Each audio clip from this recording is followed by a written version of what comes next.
What do you say is good dental practice? Is what? Good what? Good dental practice. Good dental practice? Keep your teeth. Take care of your teeth. Don't eat much fruit. As far as taking care of a cavity, is that what you mean? Or It's more like gums. gums? Mm-hmm. Well, the brain contains more metallic minerals than any other part of the body. Whenever you eat a cooked food, it fractionates all the molecules. Any mercury, any lead, any cadmium, the other nasty one, aluminum, all of those bonds are released. So all of those metals are then free radicals, and they do damage. 90% of them go to the brain and nervous system because the brain and nervous system, the neurons, use metals to relay light information. So that's why most of the metals store in the brain and nervous system. When the brain detoxifies, it mainly detoxifies out the gums and the tongue. Any Ayurvedic doctor, anybody that tells you your tongue should be clear, is not considering that the brain detoxes through the tongue. As long as you've been eating cooked foods, your tongue should always be coated. It should always be releasing a lot of minerals. Your teeth should always be plaqued. Now, I've been on a raw food diet, eating meat on a daily basis now for 22 years as of December. I still have plaque, but the only plaque I have is on these bottom front teeth. Used to have plaque everywhere, in all teeth. And it gradually mitigates or has minimized over the past 22 years. As long as I ate a lot of fruit, it caused more demineralization in my bones than in my other tissues, so it was compounded. When I stopped eating fruit, but maybe once a day, once every other day, once every 3 days, it lowers the amount of decalcification of the tissues. But the brain will still dump its metals through the gums. So all that plaque on there, it isn't the plaque causing the decay. But if you leave that plaque on there and it has brain tissue in it, brain tissue is very solvent reactive. It melts quickly. And that's what causes the dentine to deteriorate. It etches into the dentine and causes cavities. So you need to keep your teeth clean. The best thing that I know to use for cleaning teeth, if you want to make them polished, then you use a little clay with coconut cream, especially fermented coconut cream. And then rinse your mouth with some carbonated water and that will whiten them. You can't consider mine. I had chemotherapy. Anybody who's done cocaine, a lot of cocaine or get chemotherapy is either going to have gray or yellow teeth permanently for the rest of their lives. Sometimes it takes a few years after they've had chemotherapy or taken a lot of cocaine before the discoloration occurs, but it always occurs. Okay, does that answer your question? Fermented meaning. It's starting to stink. No. It'll ferment in the refrigerator too. If you leave it long enough, it doesn't matter. It will ferment no matter what you do with it after a certain period. It can take a week if you don't put lime juice in it. But it smells, right. And clay, which clay? Green clay? The terramin clay, green clay, coral calcium, any of those. Clay? That's a little too rough. There's stones in there that might scratch your enamel. The finer, the better for the teeth. You just take the green clay and you put water in it, or what? You mix it with coconut cream. Or you could do it with butter or any.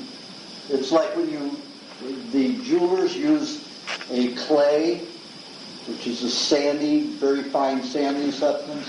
They mix it with an oil. That's what jeweler's rouge is. It polishes stones without breaking without scratching the surface.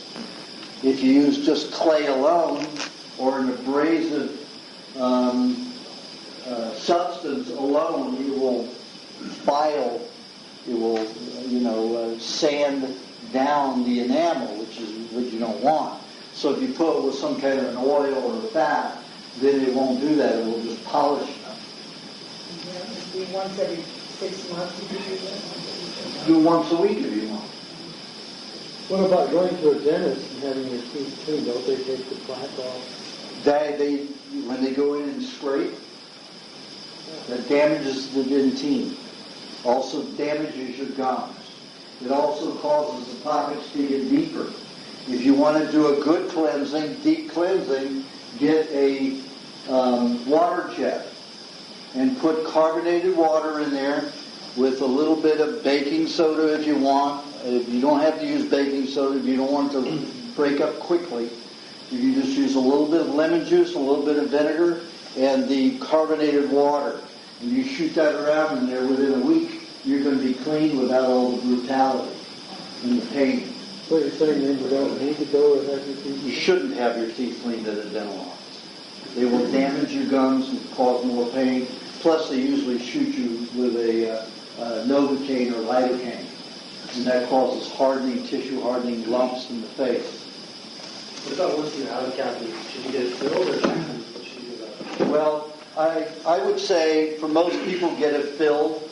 I've only known 2 people who naturally refilled their cavities, their teeth, on this diet.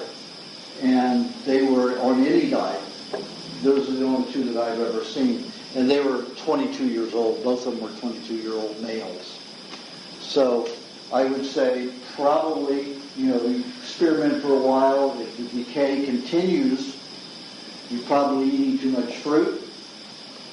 And you're going to continue to do decay, and you need to have a filling. Now, up until about 2 years ago, I still ate a lot of fruit. And I still continue to have a little decay. Not a lot, but it was very minor, but I still continued.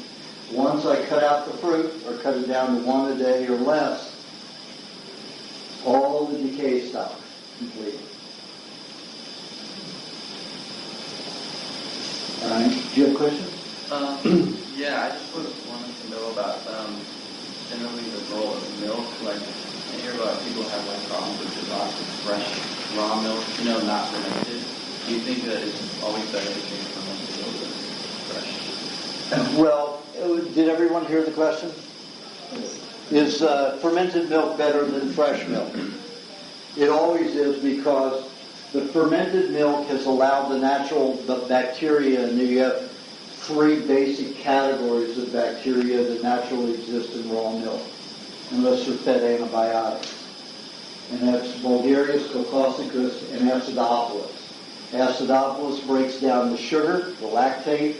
The Bulgarius breaks down the the fats, and the Coccocicus breaks down the protein. So you naturally have the bacteria in there pre-digesting it for you. Just like in the stomach, it all goes sour before you digest it, because it starts breaking you down, but that's the bacteria and the acids in your stomach doing it. A lot of people are not very well to do that efficiently. So to let the milk ferment is always preferable. Mine sits in a cupboard under the sink, dark cupboard, out of the refrigerator, usually a minimum of 2 days before I drink it. I like it wonderfully tasting though, so I do not let it get into the sunlight, because the sunlight will cause the Bulgarius to grow faster than the Acidophilus and Coccocicus. And that means that the fat is broken down higher than the protein and the sugar, and it causes it to go a little heavy and a little bit, not so pleasant tasting, a little bitter.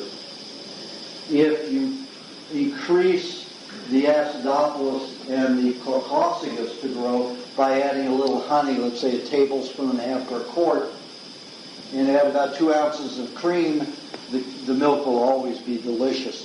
Even if it's down there 2 or 3 days, it just becomes kefir. Anytime it's pre-digested, you are going to get more nutrition from it.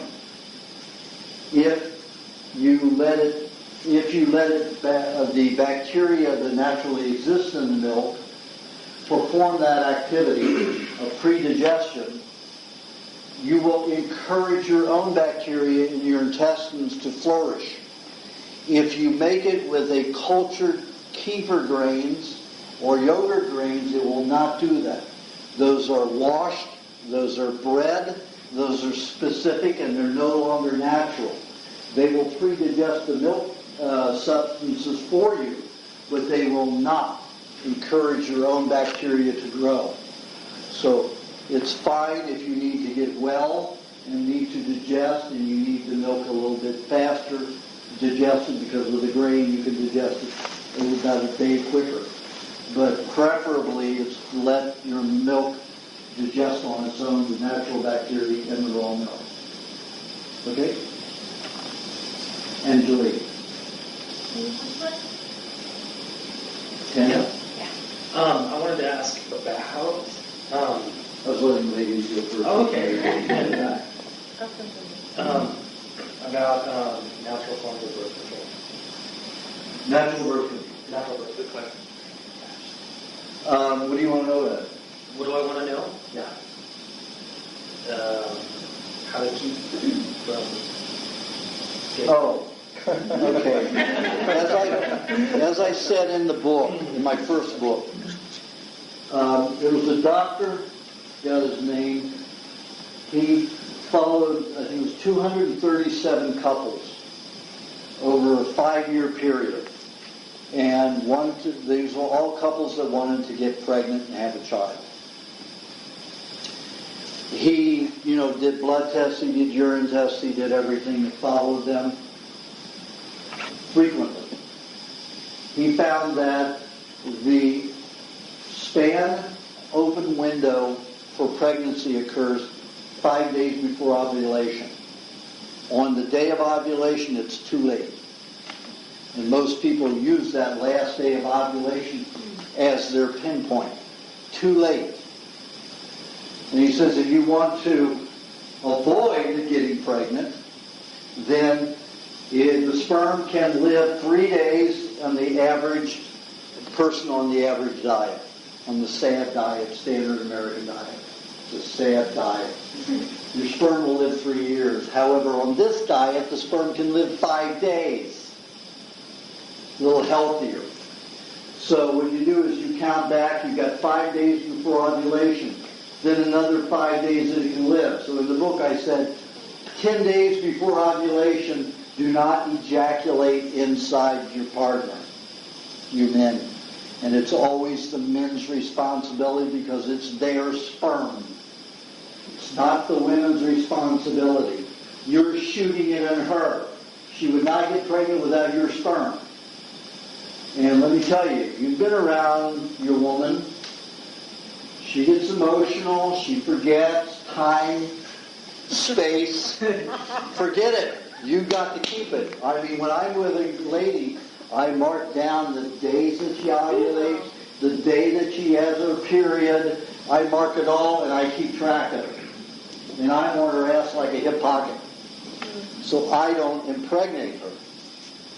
And it's that simple. 10 days before ovulation, you do not ejaculate inside. You pull on her stomach, wherever she wants it. Or on a towel if she doesn't want it on her. But you've got to learn to be in control and pull.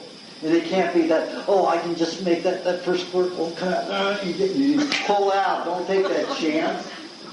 Those things shoot. That first squirt is the one that really propels. And if it gets right up there around that cervix, man, those swim in quickly. Especially on this diet. So you've got to be careful. The men, it is your responsibility. You count and you keep track of it, and you be, responsible. Isn't there something called pre-cum? Yeah. Pre-cum? There is no. I've had pre-cum analyzed 62 times. And never is there a live sperm in it. It is like a soap. It's a solvent. It has urine in it. It has a lot of other properties in it, but no live swimmable sperm. Now, one of those sperm in the right environment could swim a quarter of an inch, and they die. That quickly. So you don't have to worry about that. Okay? Do you have a question? Yeah. So what causes yeast and hemorrhoids, and why especially when one is pregnant? Stronger.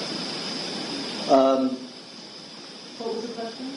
That was about 3 questions in one. And I'm trying to see how she related them. There was a question about hemorrhoids. There was a question about yeast infection. And there was one about, what was the other? Why especially when you're pregnant? Why do they come up then? Oh, why do some women have yeast infections, have hemorrhoids, all at the same time when they're pregnant? The baby has to be protected if it's going to live. There's a lot of toxicity stored in all the tissues. And as that uterus is expanding and those ovaries are still producing a protective hormone to keep the baby from dropping, your body's producing mucus. That system is working harder than it's ever worked. And if there's toxicity in it, it has to be removed. Can you imagine if you had some mercury or aluminum stored in a little area in your uterus and it's ripped? It wouldn't heal. The aluminum knocks out the zeta principle. And the zeta principle is the ability for substances to stay emulsified, suspended in fluids. If you take aluminum and drop just a pin drop of, just a tiny fraction of a drop into a gallon of milk, all the minerals will hit the bottom. It just zaps all the electromagnetic energy out of anything that's in it. It is then not emulsified, and your nutrients will not be utilized properly. Aluminum is a dangerous substance. It's as bad as mercury because it can destroy your nutrients. Mercury causes burning and damage to the tissue, but it does no more damage than the aluminum does, just different damage. So if you have those in your tissues when you're growing and expanding with a fetus, you're likely to lose the fetus if you don't detoxify. Hemorrhoids are always a discharge through the skin. It's usually a heavy metal. It's usually aluminum, mercury, or cadmium, or lead coming out. And if you've ever had a hemorrhoid analyzed for its content in the pus that it comes out in, or the blood that discharges from it, you'll find that it is very high in poisons, sometimes even medical poisons that are injected. Most of those, aluminum and mercury, come from vaccines and other medications that are injected. So, but it doesn't just have to be those particular varieties. If you shot up cocaine or shot up any drug, even if it were recreational, you still have those alkaloids, those heavy metals, those free radicals that will cause damage. And they cannot go through the intestines. Can you imagine if you had a hemorrhoid in an intestine? You'd have an ulceration, a perforation, and you'd have peritonitis, possibly die. So the body puts it out through the skin in the rectal area or in the butt. So it's a very dangerous substance. So you don't want it coming out anywhere else but as hemorrhoid. It's the easiest way and best way for the body to get rid of it. Yeast, again, those are sugar byproducts that are being fed on. You have acrylamides, advanced glycation end products, yeast that you've eaten in breads, just sugar products that have collected, byproducts that have collected and damaged the cells. The only way for the body to get rid of them is to breathe yeast infections, to go in there and eat it up, to eliminate it, because we just eat too much of it, or we live too much on it in our lifetimes and we're full of it. The Columbia University found that humans, if they eat carbohydrate foods, store 70 to 90% of the byproduct, even if it's raw. 70 to 90% of the advanced glycation end products are stored in the body, the human body. That's a lot of sugar byproduct. So that's why we want to get away from eating too much fruit, or at least eat green fruit, so we don't have all those high carbs, we have more enzyme activity. So the body has to use yeast to eat up this toxicity, or else it remains in the body and causes disease. So when a woman gets pregnant, she has to take care of that area pretty well. Or if the yeast are forming in the liver, candida, which is more skin-oriented, but it can also go internally in the intestines. But there's lots of yeasts that promulgate throughout the system, and they are necessary. They are all necessary. Okay? If you would say something about oxygen, either through pranayama, which I do a lot of, or through hyperbaric chambers, which I would frame with square slides, I'd recommend. Would you say that? Okay. Could you speak up? He asked about pranayama. Pranayama are breathing exercises, yogic breathing exercise, hatha yoga. Hatha means body movement exercises. And pranayama is when you're holding one side of the nose, you inhale to a count of 7, you hold it to a count of 7, exhale to a count of 7. That's about what they say, but some people can only inhale to a count of 3 and hold it to a count of 3 and exhale to a count of 3. They don't have that ability. I can hold it for a count of 90 seconds, hold it for 90 seconds, and exhale for 90 seconds. If I practice, I can do it in one inhalation and one exhalation in 5 minutes. So I can really control it and lower my heartbeat. That's what pranayama is, controlled breathing. A lot of people feel that oxygen is very, very important. So are carbon dioxides. That's why people who have panic attacks breathe into a bag and they get more carbon dioxide. And that settles them. So oxygen is overrated if you're saying it's more important than carbon dioxide. It is not. They're both needed fairly equally. That's why pranayama works. You inhale, you hold your breath to the same count, and you exhale. So you're actually you're exercising your lungs less, you're producing less carbon dioxide and waste products because you're allowing your body to use the oxygen that it has and even reuse a lot of carbon dioxide. So, hyperbolic chambers, they work for people who are very sick and are not on a good diet.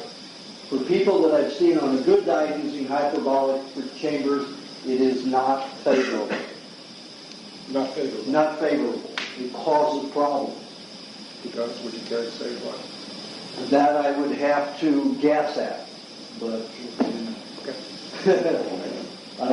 since that came about, I haven't funded any more research because I said, I've already spent $1 million, I've been enslaved to the research, and it's not necessary, just watch what happens.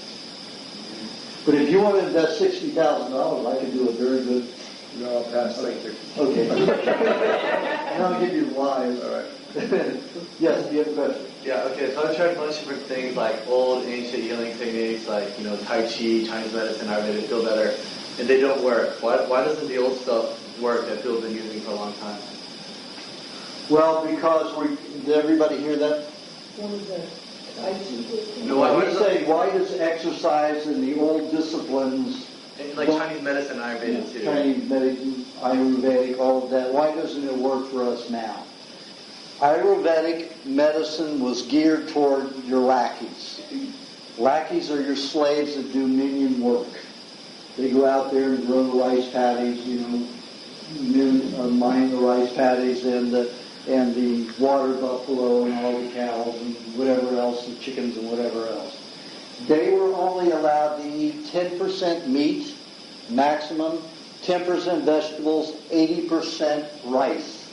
That was their That was the rule, that was the law. If you were a warrior, you could eat 50% meat, 10% vegetables, 40% rice. If you were royalty, you could eat 90% meat. Why is that? Because the higher the rate of carbohydrates, the less you had emotional and mental control. You were also hyperactive and needed to be out in the fields working. If you were eating high meat content, you could be intellectual and overthrow the government, and they did not want that of anybody. So Ayurvedic medicine was created for the lackeys, the servants, the slaves in the field, because they were not allowed to eat a lot of meat, so they had to come up with all these very, contorted methods to try to treat them. It was very difficult, and it didn't work very often. Where did you get that? I read that in I was reading in a document from a Chinese scholar, and he translated from a law that was a dictum from, I forgot which dynasty it was 1100, and that was the law of diet. So you're referring to Chinese medicine. Chinese medicine. I think that's true of Ayurveda as well. Yeah, they had the same thing. They had the same thing in India. And, the same thing with the lackeys there. Yes. Yeah. They never let them have enough money to eat a lot of meat, too. Right. But when they started, like in the United States, everybody's becoming, wealthy, or they can afford to eat a lot of meat. So what they did was they put it in law. So the people had to follow a certain diet. Our government does it, and our industry does it by slamming you with propaganda. Don't eat much meat. Eat high carbohydrate diets. And you've got that coming from every field, everywhere. And the TV's hitting you with all these, eat potato chips, eat all this sweet stuff, all these cereals, that's the breakfast of champions.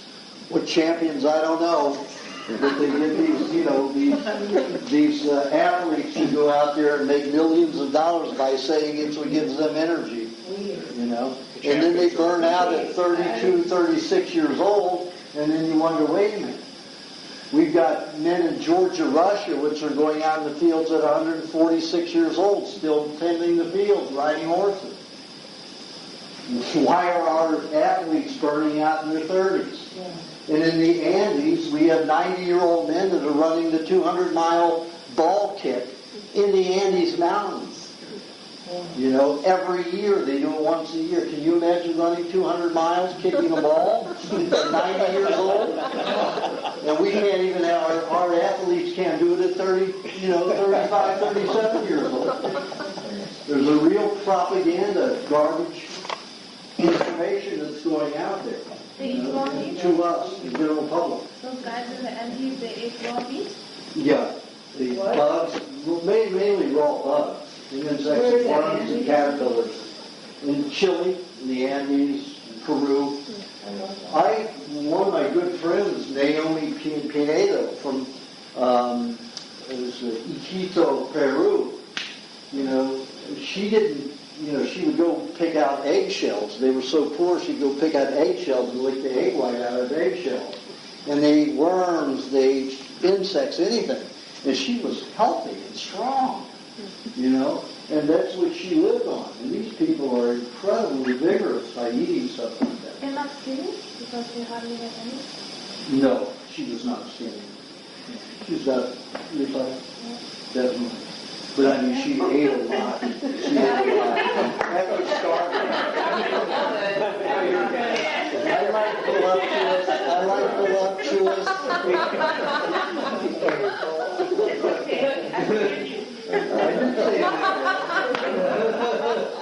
I didn't say anything negative about that. I favor fat and happy. I'd much rather have an overweight, happy mate than a skinny, fanatic, crazy woman. Let me tell you, I dated Twiggy one night, And that was it. 1972. I took it to a premiere of Butterflies Are Free. And the Abco Cinema, this was the first night it opened. The new Abco on Wilshire Boulevard. So we go in, we watch the movie, everything's great. We go out. I didn't want to fight with the crowds and all the publicity and all that. So I said, let's go out through the back, the back fire exit. And we'll have the limo meet us out there. So we went out the back, and it was really, they were still working at, building supplies still in the back there. And I said, gosh, I hope that isn't locked, that front door. And I hope this one didn't lock. And I just went to grab it, and it closed before I got to it, and it was locked. She panicked. She just went hysterical. Oh, we're trapped in here. And she started screaming and crying and yelling. And this went on for 5 minutes. And I said, listen, just calm down. All we have to do is go to the door before you start screaming and planning on a big lock. That was just the thought, So it doesn't mean it's going to be locked. Once we go there, the exit isn't locked, so we went right out. And that was the last time I dated her. That was the last time I called her, Because, if she panicking over something like that easily, that's not the kind of person I want to be with. And let me tell you, every skinny person I've ever dated is on that level of, of panic. They don't have any fat to calm their system. They just do not. They go into panic. Men do too. Not just women, men do too. I was that way when I was skinny. Maybe not quite that badly, but close. You wouldn't scream like a blood vessel? No, I'd be inside brooding and getting angry. Okay, do you have a question? Yeah. Did I answer everything you asked? Yeah, that's pretty good. Thanks. Yeah, I had a cavity not long ago, and a doctor wanted to do a root canal, and I put a temporary in, and now it's starting to crumble. And you said wait till it falls out, and then have them put porcelain in. You mean the cavity? Yeah. You had the temporary put in. Okay. Well, how do I know when it's sufficiently out? It seems like some of it is falling out to go have the porcelain put in. Well, it is disintegrated, and you say there's space behind that cavity just go in. That filling just go ahead and have it done. Okay, and what if my dentist, he wanted to do the root canal? What if he won't just put the porcelain? If the nerve is dead, well, you do a root canal. You said it wasn't because there was pain. Right, if there's pain, if there's bleeding. I had a tooth here. This tooth was broken. My father hit me with a paint can when I was 16 years old. Broke these two teeth off with the ground. And my older brother was holding me while I did it. So, I was livid. And my father, my blood was shooting out of my head because my father hit me with a 9-iron first, 9-iron golf course. 9-iron golf club, and went into my skull. So blood was shooting out here. My brother's holding me back because I had gotten my father by the throat and I was choking him to death. And I was not really with it after that. The golf club went into my brain. So I'm choking him, and my older brother comes. He'd just come back from Vietnam, and he was undercover CIA type Army intelligence. So he had been trained to kill. So he had me in a lock so quickly and back, and my father picked up a paint can, wham, spray paint can, hit me, knocked his teeth out. Well, the doctor wanted to do, many times wanted to do root canals. And I said, if I have feeling there, the root's alive, why would I want you to kill that tooth? And he said, well, because he could get infected. I said, if a frog had wings, he wouldn't bump his ass when he jumped. So I'll wait till the tooth dies before I'm going to have you destroy that tooth. Because you can add to it, so I had a cap put on, with a short post in it. Because there was no way I was going to let him do a root canal. That is illegal to do in this country. So I have to go to Mexico to do it now. And still, this tooth, up until 5 years ago, was still alive. And the dentist said, because the cap finally came off after 25 years, and he said, I want to do a root canal on it. I said, the tooth is still alive, I can feel it. So he said, I don't think so. So he probes up there in the blood. And he said, yeah, it's alive. I said, then you're not doing the root canal. So that was that. So he didn't do a root canal. He was an American doctor who would do anything that I said, but he retired. So then I have to go to Mexico to have anything done that I want done, because I will not cause damage to my mouth because of a fear of possibilities. Do you have to go very far in New Mexico? No, just in Tijuana. I see. And the dentist I use is Dr. Breton, Tomas Breton, Britton. Third generation dentist, and he's very gentle. He's a big bear of a man. Very gentle, speaks English.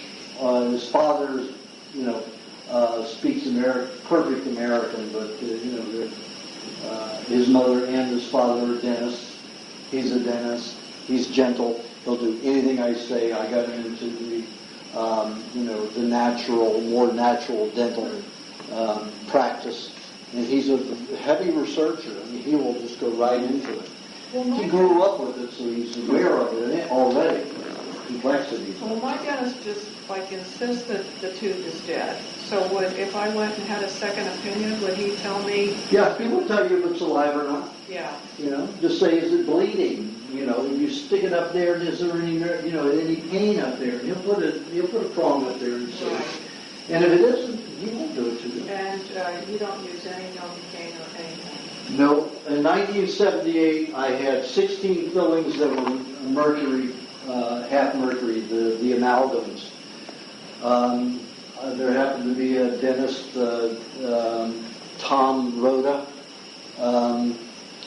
Jim Rhoda, in Westwood. Very, very famous dentist. He drilled all of them out, and did far more than I understood at the time. That I wouldn't have let him do all that. But he just did my whole mouth, took all the amalgams out. I had 4 hours of drilling one morning, 4 hours of drilling the next morning, with no Novocaine, no nothing. However, what I did do was I took a little magic mushroom, and I took just about a quarter of a teaspoon of it, and I let it just dissolve and sit in my mouth for about an hour. And it releases some pain relievers. So it was very nice. You can do it with marijuana too, but the THC causes some people to be paranoid. So if marijuana makes you paranoid, don't use marijuana. If it's raw state, it most often won't do that. You just chew it and chew it. Remember, you've got hyaline enzyme in the mouth. That breaks down the cellulose and the sugars, and that releases the THC. When you swallow it, you're not going to get much from it. So it has to be in the mouth. The saliva will eventually break it down. But if you have a tendency toward paranoia, low blood pressure from marijuana, do not use that. Get a magic mushroom. And would you tell him what to use, or would I, if I used him, just say porcelain? No, you tell him that you're one of my clients on my diet. He knows. Well, you tell him porcelain. Yeah, he's going to. He is a dentist that recommends the normal stuff. Mm-hmm. You tell him you want an inlay, or if it's a cap that you're putting over it, Doesn't need that. What do you mean by raw marijuana? Dried marijuana? Dried takes longer, fresh is best. Releases the fats a little bit quicker. Got to it. Don't swallow it, just keep chewing, because the THC that gets absorbed in the mouth into the brain directly is going to be that's effective. Question? Yes. So I'm relatively new to the raw food diet, several months, and it's kind of a broad question, but whatever wealth of information you can help me with around economics, tips. I'm finding one of the great, the most interesting things for me is that I don't require as much food, and Can you speak up? I'm finding I don't require as much food, and so some of the quantities that I need to buy milk for various things. I can't finish it. I mean, how long do things last? What orders should I eat things? Economics is part of this question too, because I'm finding it expensive. All the very expensive diet, probably the most expensive diet in the world, unless you're living on heroin. So are there any general information on food keeping longer so that economically it's more efficient? Just remember this, food on this diet never goes bad. The rottener that it is, the more it is pre-digested. No problem. Our good friend here has brought us some century eggs, which are bacteria deteriorated, eggs that probably that was a year old because it was as firm as a hard-boiled egg, the parts of it. And there were green molds in there, there was gangrene in there was all kinds of good bacteria. It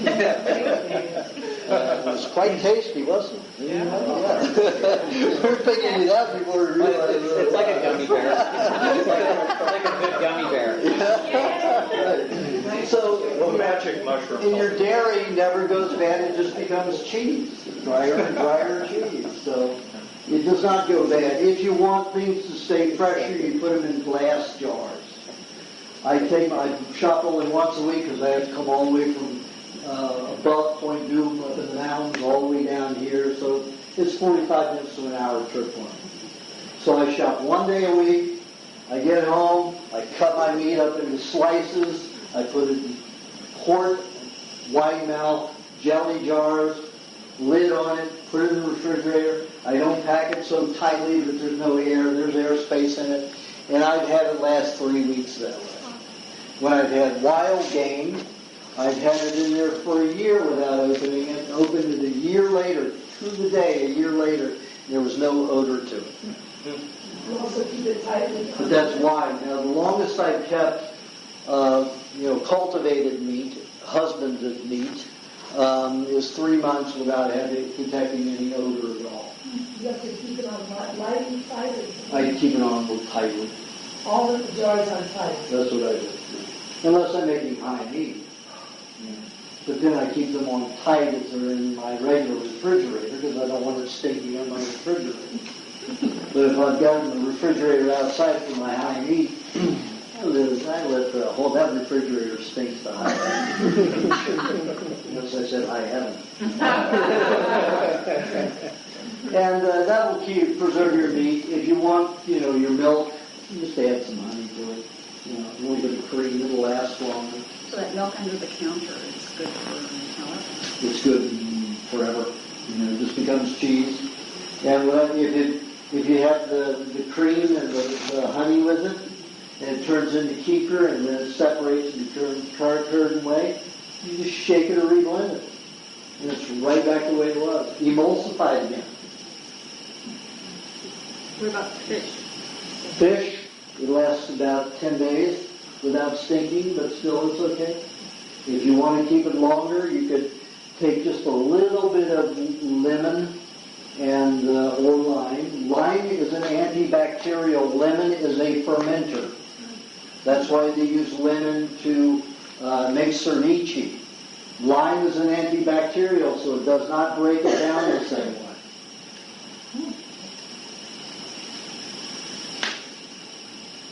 And again, you keep your fish in jars, glass jars. With the lid. And the chicken? Chicken the same. Everything will keep longer in glass. Keep it in plastic, the phthalates gas. And they cause the tissue, the phthalate gases start interreacting with the tissue and it starts breaking it down into a foul odor and get really slimy. So they put it in glass and it takes a very, very, very long time for fish to even get that way. Chicken will never get that way in a glass, but it will in a plastic bag, even if it's a Ziploc. I found the chicken to be the most economical. Oh yes, definitely, yeah. But, you look like you have some symptoms of anemia, so you need red meat. Well, but I got some buffalo out there. She's got some excess, so she's trying to sell hard. This is our buffalo butcher. Does it matter that you cut it And off? she's got hypodermics to inject it. Is it crucial that you cut the meat and the fish before you put it in the glass jug? It just fits easier. Okay. You know, I mean, you can slam it down in there and try to get it out. You know, one hunch, I've done it. You know, it's end up slicing it inside the jar just to get it out. Not fun. Hypothyroid. What do you suggest? Hypothyroid means low thyroid activity. It depends on what the thyroid condition is. If you're a person who is very toxic and the body does not want the thyroid to be active, and the thyroid is perfectly healthy, there's nothing you can do about it because your body does not want your thyroid to produce more thyroxine. Same with the adrenals, same with any of those glands. Many times, in fact, 60% of the time I find that low thyroid or low any glandular activity is because the body doesn't want you to spend the energy on activity, it wants you to spend it on healing and detoxification and healing. So I cannot make a blanket statement about what is good for hypothyroid in that context. If you truly have a damaged thyroid with toxicity in it, and it's not functioning well, and you need to get it functioning a little bit better, as I said in the first book, take a little vanilla extract. It will help. Eating thyroid glands is great. James Stewart, is he here? He left. James Stewart carries buffalo glands. You know, you've got low testosterone and you want to kick your pecker up, you know, eat the testes, you know, they're about this big and they're so sweet and delicious.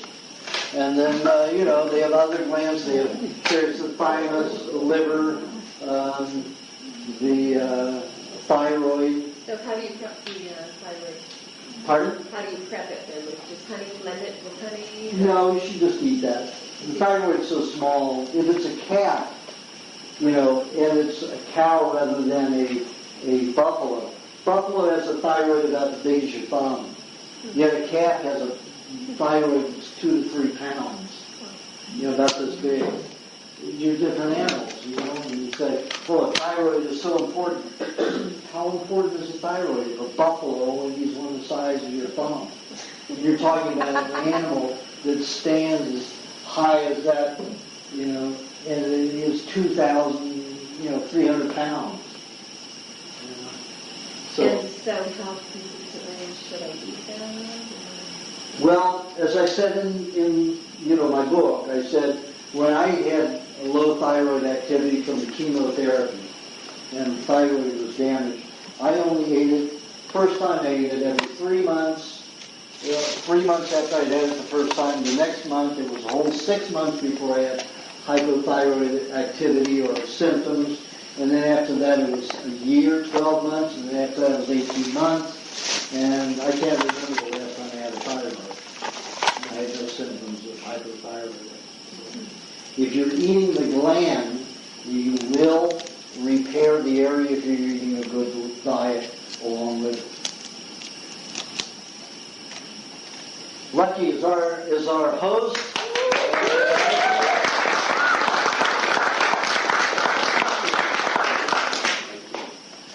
In the intense sun outside or in the tropics somewhere, is it like hard on the skin when you're eating raw, or is there something you can do to protect it besides a hat or standing out?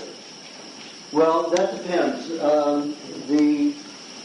Black people, dark people, Asians all over the world, they're dark because they keep absorbing the sun. And it's just like, when you look at the black people and their health, they're the greatest sports people in the world because they've only been eating good foods for 400 years since we shipped them over here. Most of them eat raw meats and raw everything. The fat in the skin determines whether you use the sun's rays properly. And the sun will transform fats into vitamin D and other lipids and cholesterol that nutrify the body and help bones grow and tissue regenerate, cells divide. sun is very, very important if you want to speed healing.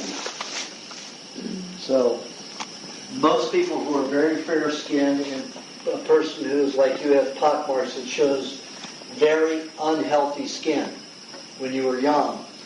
It takes more time to regenerate that tissue. But I found in the last year doing experiments, if you start putting meat slices on your face at night, the skin actually starts revitalizing. So that's what you can do to wake it up so that you can handle the sun better. However, you still have, poor absorption, P-O-R-E, absorption of the fats. So he still may have to be able to be out in the sun for, a couple of hours. Beyond that, you may need cover, It's like I can go outside and I can be out in the sun. As long as I'm not in salt water, I can be out there every day for 10, 12 hours a day in the bright sun. And I'll turn black, and I mean black. And with these blue eyes, it looks great. My hair glitches out and it becomes very, it becomes like Kimberly's. But when my skin goes black. And when I was a kid, if I looked at the sun, I burned. I mean, if I were out there 10 minutes, I'd blister. But it isn't that way now that I'm on this diet.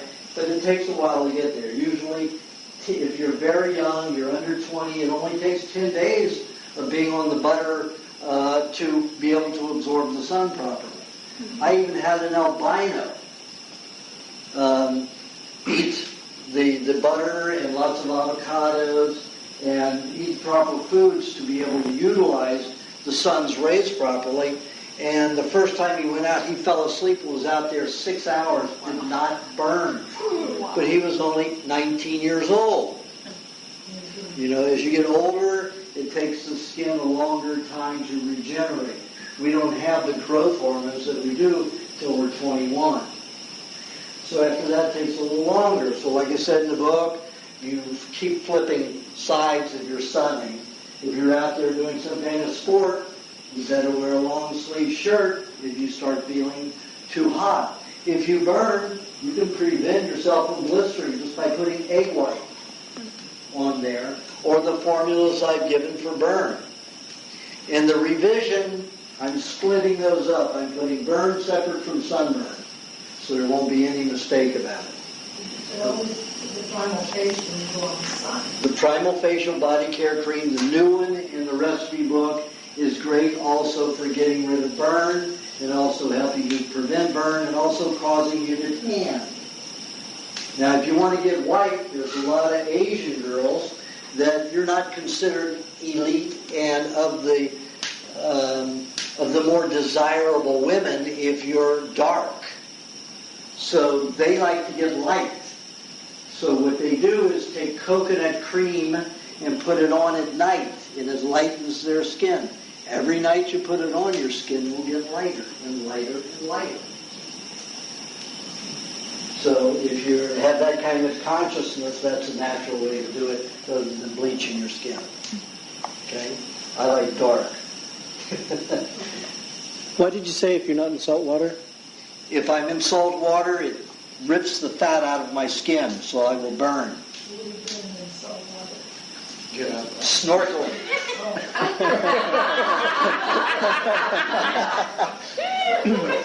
So if you're in salt water, then you shouldn't sun as much? Yeah, correct. Because the salt will just eat the fat away, deteriorate the fat. I was on Phuket Island and Phi Phi Island 14 days before the tsunami hit. The hotel I stayed in, the Run completely demolished. Everybody died in that hotel, so I just made it out in time. But I was out in that bay snorkeling the day before I left, and I snorkeled in 4 different places while going on this boat trip. And by the time the day was ending, I was so burned that I didn't know it until the end of the day. I mean, my skin felt like leather. So I put the egg white on it, woke up the next day, no blister. And I was out there probably 10 hours snorkeling all day long. Have you written about sun and aging? Pardon? Have you written anything about sun and aging? Or? Well, sudden aging, again, is if you don't have the fats in the skin, you're going to age. Otherwise, the sun causes you to stay younger because it helps you, your cellular division. Now, when I lived outdoors on a bicycle, from 1974, December 31st, 1973, all the way through October 76, my skin was just like you saw pictures of Indians. I mean, it was like leather. Because I lived on a bicycle. I lived outdoors for that 3 years. And my skin was thickened like leather. It's no longer like that. And I still go out and get lots of sun. It just doesn't happen with the good raw fats in the body. Okay. Hi. Hi. I want to thank you for doing this. Oh, you're welcome. It's tremendous. Thank you for your appreciation. My pleasure. Since menopause, I've had a lot of vaginal dryness. Do you have recommendations? I've always wondered, what does menopause mean? That's such a funny word. You've had a lot of dryness. Yes. Okay. Like I said in the first book, menopause is not the cessation. Normally in healthy people, it's not the cessation of hormonal production. But because we're on such bad diets and we poison the system, when the body tries to make the changeover, it can't do it. So in trying to make the changeover, it gets exhausted, and then it stops creating the hormones. That's only because you're not getting the right fats and proteins together. So anytime you want to make sure that you're generating hormones, you have to eat butter or eggs with meat. Cream doesn't quite do it except for maybe the pituitary gland and maybe the pineal. But for all the other glands, it takes butter or egg with meat to generate hormones. You can use the wheat formula with you? Yes, absolutely. Yeah. It's mostly butter. Okay? Do you have a question? Yes, I do. Again, I'd like to thank you. Thank you. I have a tremor which seems to occur from my elbow forward, and it tends to come with tension. I get tense, maybe my shoulder folds up, and I can feel it start to vibrate. If I relax, the vibration ceases. Okay. He says he has trembling from his arm, the elbow, down to his hand. And when he gets tense, it's more prominent at that time. He notices it at that time. Almost all palsy, almost all, also starts with the P, Parkinson's. Almost all those diseases are coming from aluminum. They zap the zeta principle. So then the electromagnetic energy that's normally supposed to pass through the system gets caught up where the aluminum is stuck. And all of the impulses start sputtering. It's like you have, say I took a wire out of the plug there and put it against that metal shovel. And all of a sudden you see the sparks going every which way. It's no longer hit a natural conductor. So when somebody plugs it in, that's the normal passage of electromagnetic energy that goes down into the rest of the fingers, or down to the fingers.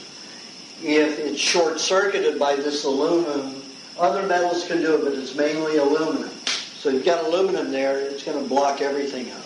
That's why Parkinson's, Alzheimer's is also memory, block of the particular impulses going from the ganglia or the axons or the synapse firing correctly, because you've got this metal, toxic metal, especially aluminum, stuck there, short-circuiting everything.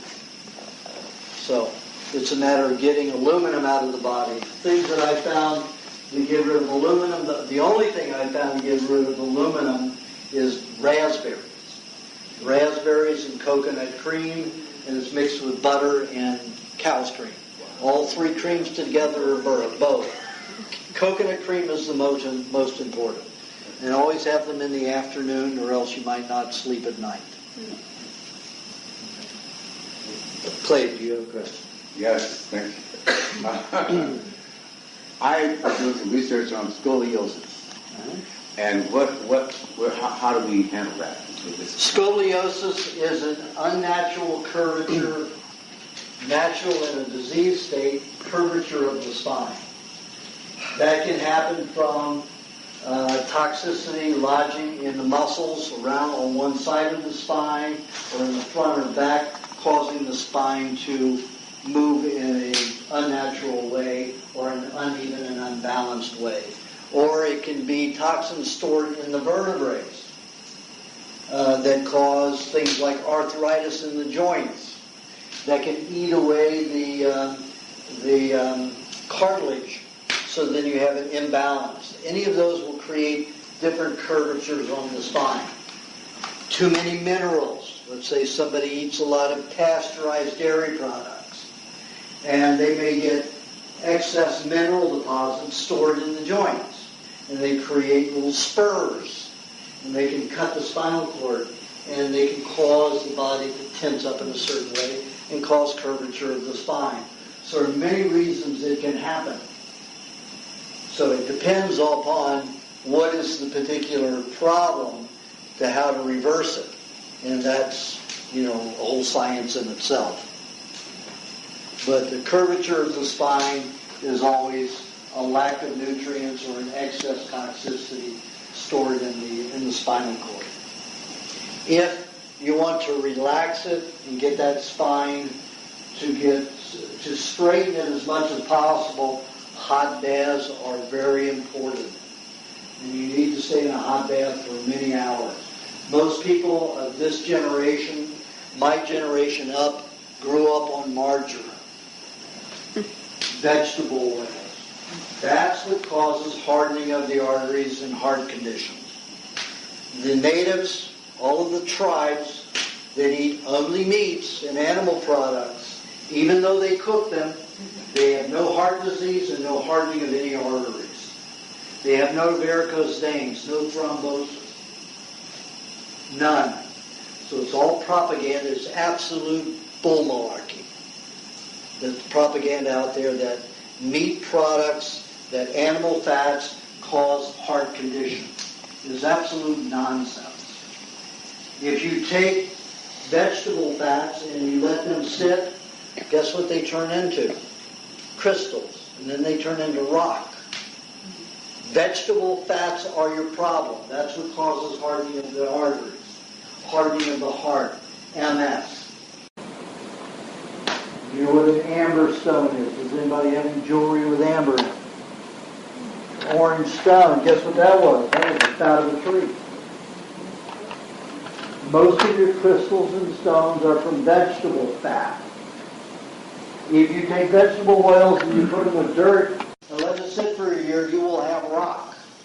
You turn that soil into rock, and you have to pound the hell out of it, and you have to mix all kinds of molds in it to break it down. It does not break down easily. If you take animal fats and put it with dirt, it'll just keep molding until it becomes earth. A lot of back problems start in young age, scoliosis, because of all these toxic vegetable oils that are in everything. The chips, the French fries, the fried Kentucky Fried Chicken, donuts fried in vegetable oils. That is causing hardening of the arteries and the advanced increase, phenomenal advanced increase in heart disease. 100 years ago, a heart attack was a rare thing, ever. People died of pulmonary problems because they lived in cities with smoldering, with a blacksmith on every corner. And everybody was burning crap right in their homes without proper ventilation and chimneys, the poor people. And you've got concentrations that cause the Black Plague, in London and Europe because of the concentrated population. And then you didn't have fresh foods that got there, and they had no refrigerator. So there's tons of pollution, tons of cooking, tons of smoke that were poisoning the people. So no wonder they got the Black Plague, this lung disease. Didn't happen with the farmers. You never heard about anybody out in the farmland. Nobody got sick. Nobody got sick unless they came from the city out to the farmland. And it just took so many generations to come to that point where everybody started getting sick at once because they all just got too polluted about the same time. It's just like Pottinger's and Howell's study with the cats and the rats.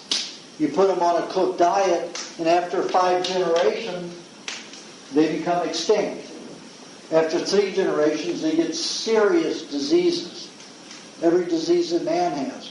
Before that, if they're raised on the natural diet, they have no disease. None whatsoever, not even dental caries.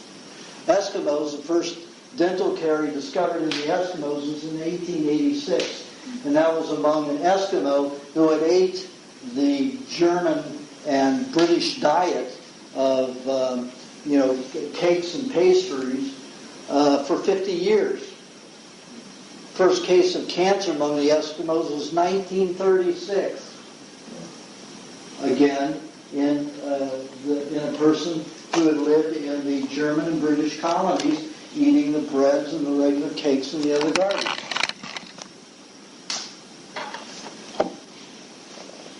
Well, that turned into a long answer. Good question. Yeah, I want to know if you know anything about long-term effects of copper non-hormonal IUDs.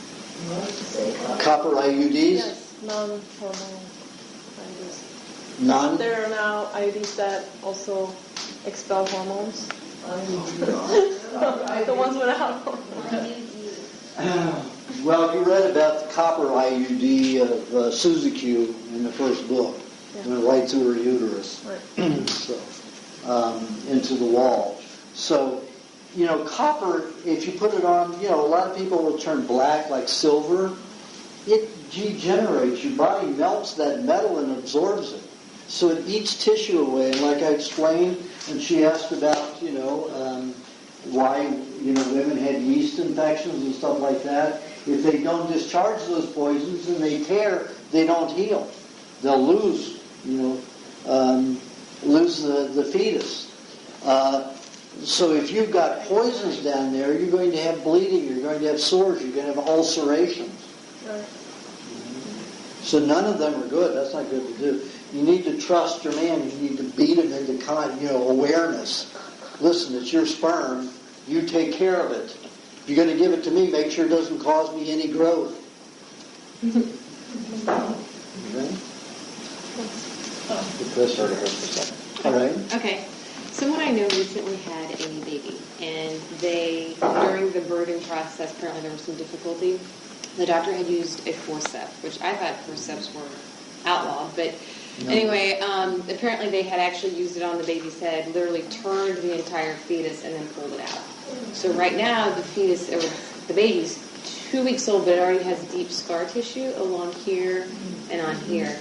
What are the long-term effects of a child being used the forceps, and can it be reversed? I mean, what's... Well, I've known about probably 8 children that were forced and pulled.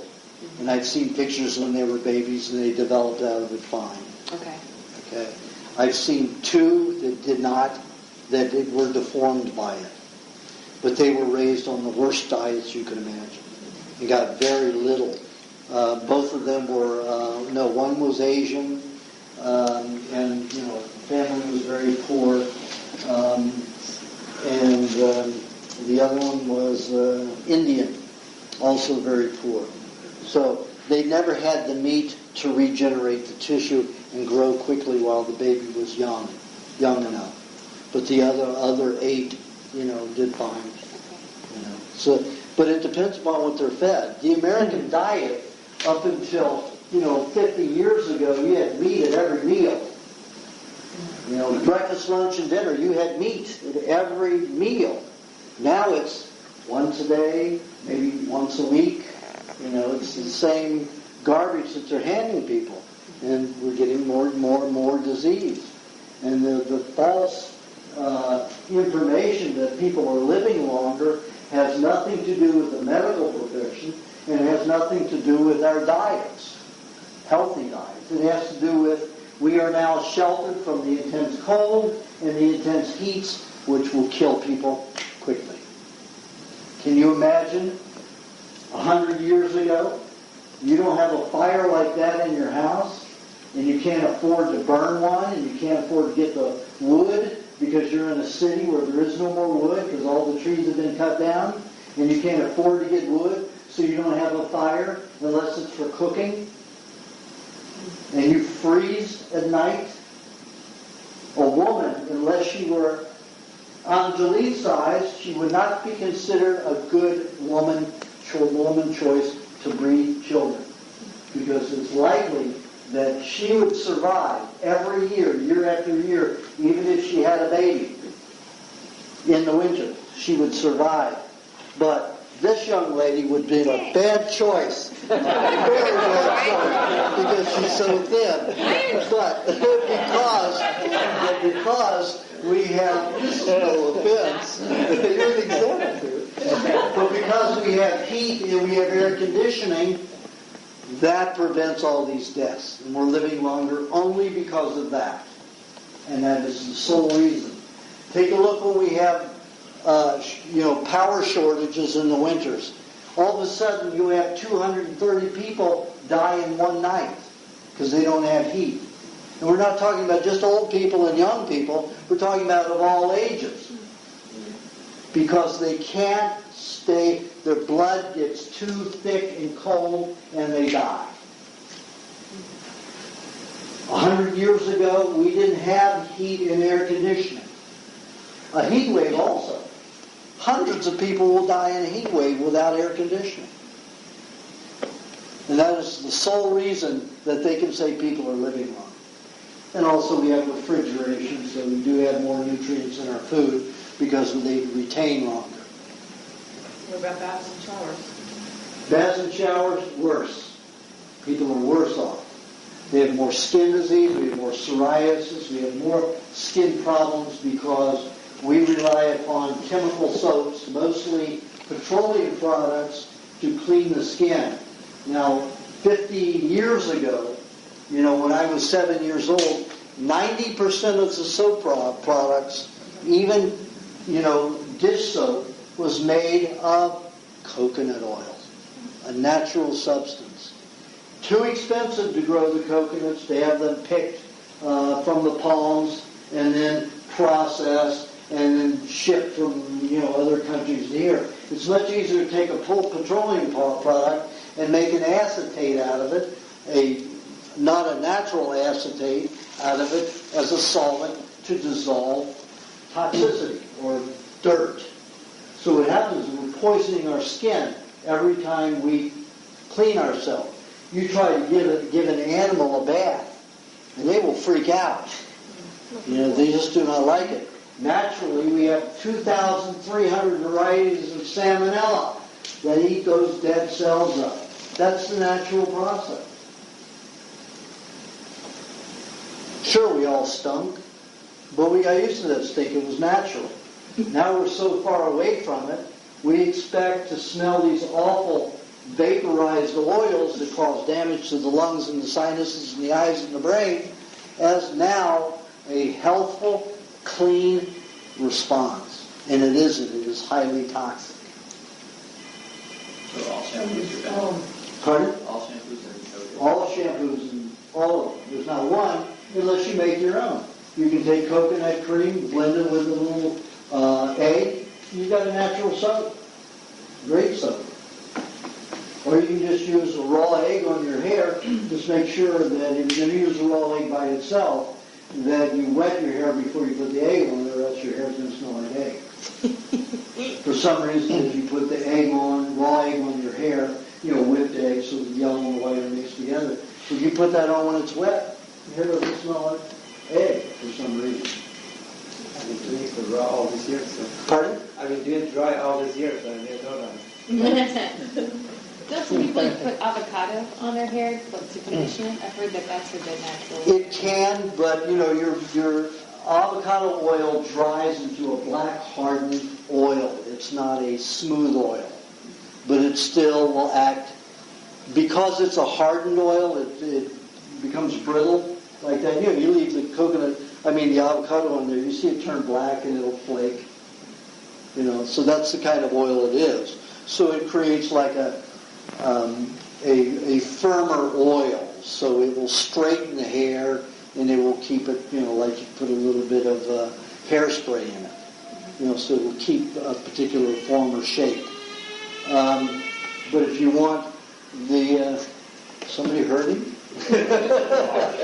I know. I see. It's one of those model cars out there. So we get to enjoy that for a while. One of those model cars that somebody's working off of a remote control. 11 was what we do the electric things, motorized, whatever it is. If you use another kind of fat oil, like the coconut cream, you rub that into your hands, put that in your hair, that will cause it to be a little stiff, but still, it's a softer oil. Pretty fast, huh? Yeah, there it is right there. It just took a flip. It's not said. Okay, Jeff. Now, while it's laying for a few minutes, All right, well, I want to thank this gentleman again for the century eggs. However, when you had asked me if I liked them, you put me on the spot. Because I was right in the middle of lying, I was trying to get Kay to taste them, and she said, "What are they?" I said, "I have no idea." Like, Jeff, you had them. They were great. I'm like, I'm like, was that what you were trying to get me to eat? And he goes, yeah. So you blew my life. That's okay. Oh well. Let's see. I was going to ask you about C-sections. Just what's your take on those? Cesarean sections are awful. Like I said in my first book, women who have C-sections will take a minimum of 8 years to revitalize this area, to get it normal circulation. You have to realize when they go in and cut, whether it's laterally or horizontally, you're cutting all of the circulation in, whether it's lymph, nerve, blood circulation, muscle, it's all cut. So you've broken all of the natural flows and connections to that part of the body. That's why when women have those, all of a sudden they've got these ripples in the skin that is not fed properly, and it is, it's pretty weak, damaged tissue. So they're not a good thing at all.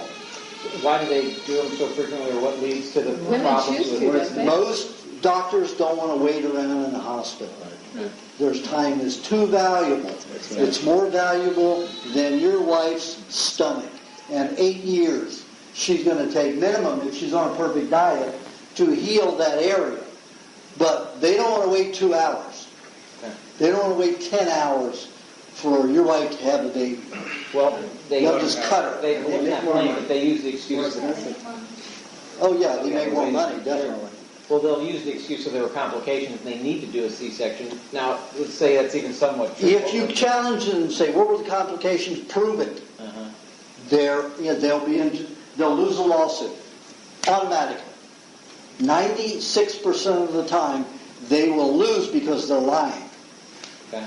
If you've got a baby who's wrapped around and has a cord around his neck, it's got a good argument.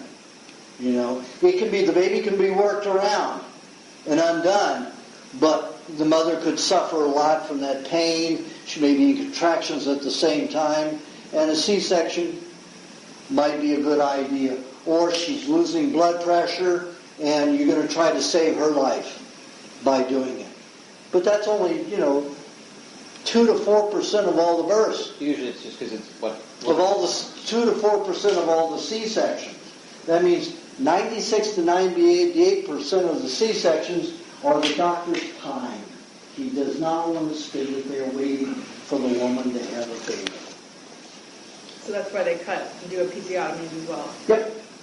No, well, episiotomy is another thing. I know my first wife, she went into labor, and the baby was 22 inches long, 8.5 pounds, and she's 5'4". That baby split her all the way to the rectum and into the rectum an inch. He was so big. That's a different thing. But if she had been on a good diet and a proper diet, not been a German donut hound, she would have been able to expand their products. That's right.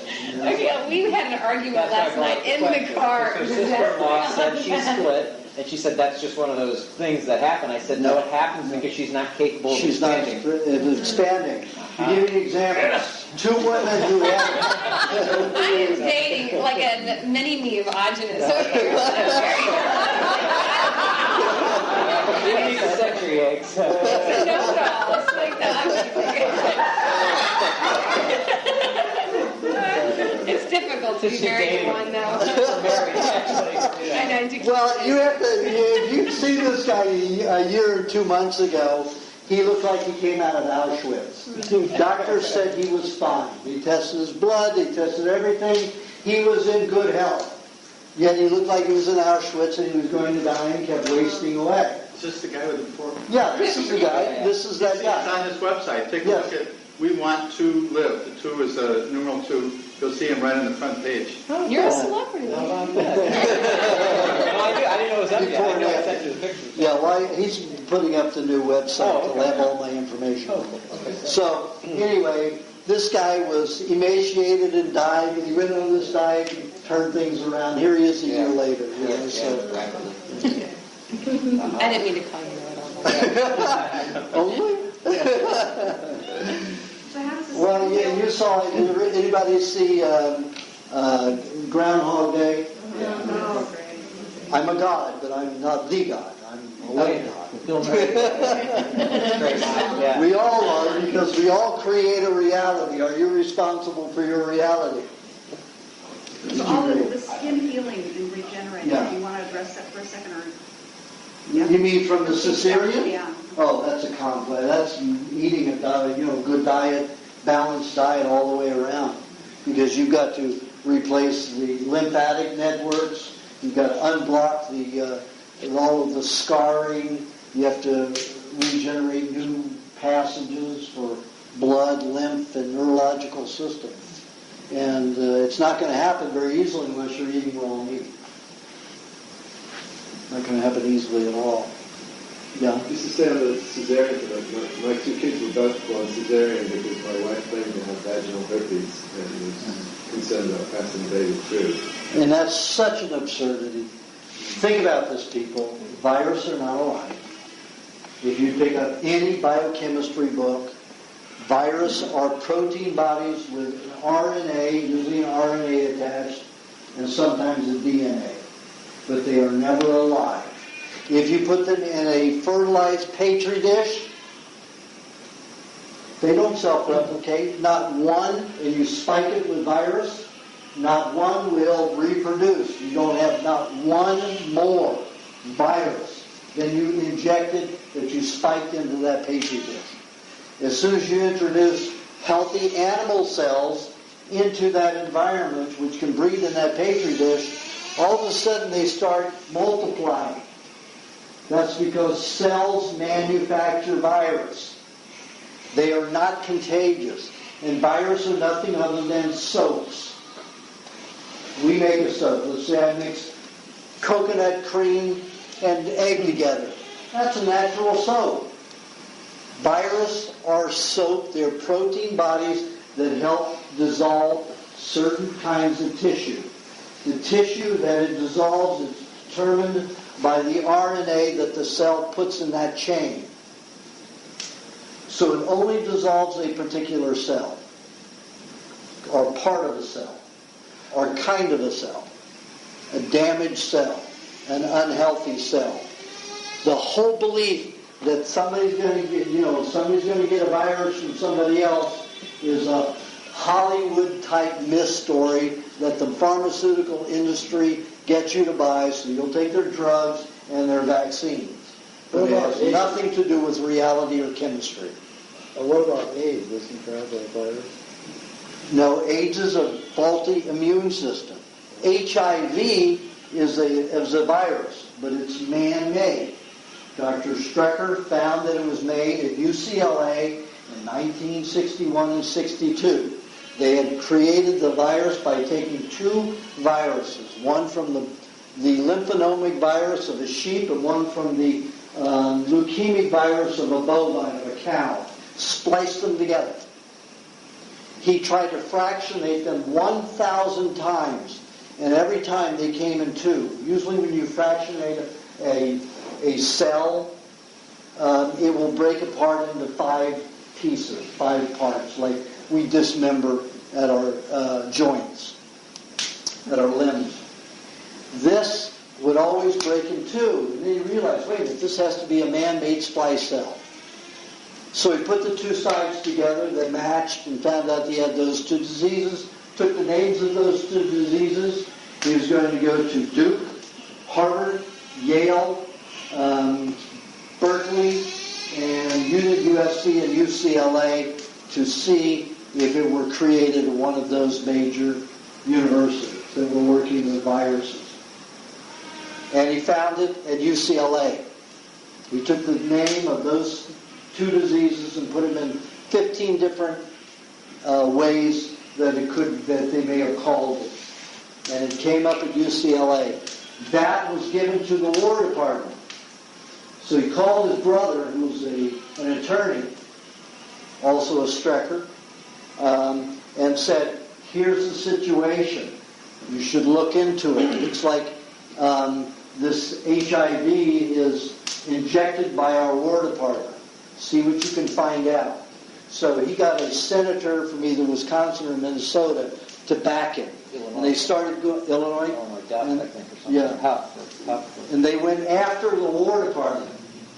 And let me tell you, after they got all that information, both of them were dead in 3 months after the book was published.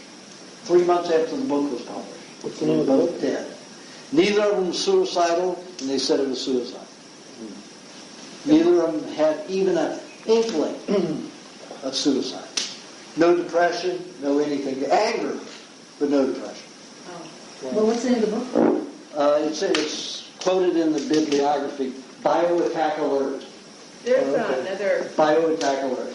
There's another theory about chimpanzees and using it to make a polio virus and then giving it to the Congolese people because there's scientists were using it. What they did was they people in infected Congo. 75 million people with the smallpox vaccine. Mm-hmm. And a British journalist discovered that. He's dead. New York. 75 million people they injected with the HIV virus. And the Ebola. Oh. Ebola was also man-made. So are you saying that the man-made virus can do you harm? It can disintegrate the body. It's it is a solvent. It's like putting a solvent in your body, like a uric acid or muriatic acid. But muriatic acid is going to dissolve your body. But it can't be transferred by blood? Can be transferred by blood. Yes, it can be injected in you. If you take blood from you and put it, me, and I have it, and put it in you, you're going to have it. But they will not replicate. They do not self-replicate. They have a tendency to magnetize or chelate with mercury and aluminum and a lot of other metals that don't easily discharge from the body. So you will keep them in the body and they'll keep dissolving tissue in your body and break it down if you can't eliminate those metals that they're attached to. And that's how they work. But they do not replicate. If you don't have replication, how do you account for the disease transmission? There is no disease transmission unless it's injected in you. Well, like where you have AIDS, let's say in homosexual community. There's not factual. There's no proof that anybody has ever gotten AIDS from their partner, either heterosexual or homosexual. It is what do they call it? A casual connection, not scientifically proved. There are 273 couples where one of them has been infected for up to 28 years, and none of the partners have gotten it. None of the partners have gotten HIV. But you're thinking the only way that it could move is by injection. Injection? Yeah. Injection, that's it. So I'm not saying you're wrong, but are there statistics that would suggest that? Well, all the people that I know that got HIV all had the hepatitis B vaccine.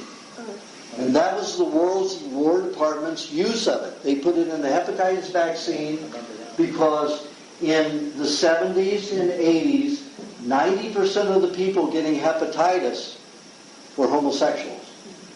They were doing a lot of drugs, a lot of amyl nitrate, and damaging their livers. So they were getting hepatitis, which is a virus which breaks down the toxic liver tissue so that you can regenerate it and get well.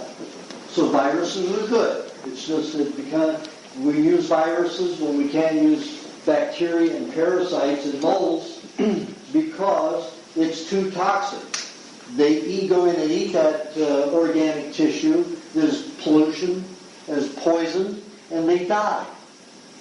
So you cannot use those to clean that liver because you've got all those heavy metals from the drugs in that liver. So the body uses solvents, which are virus, cellular-made soaps. But look at the advantage of bacteria, parasites, and mold.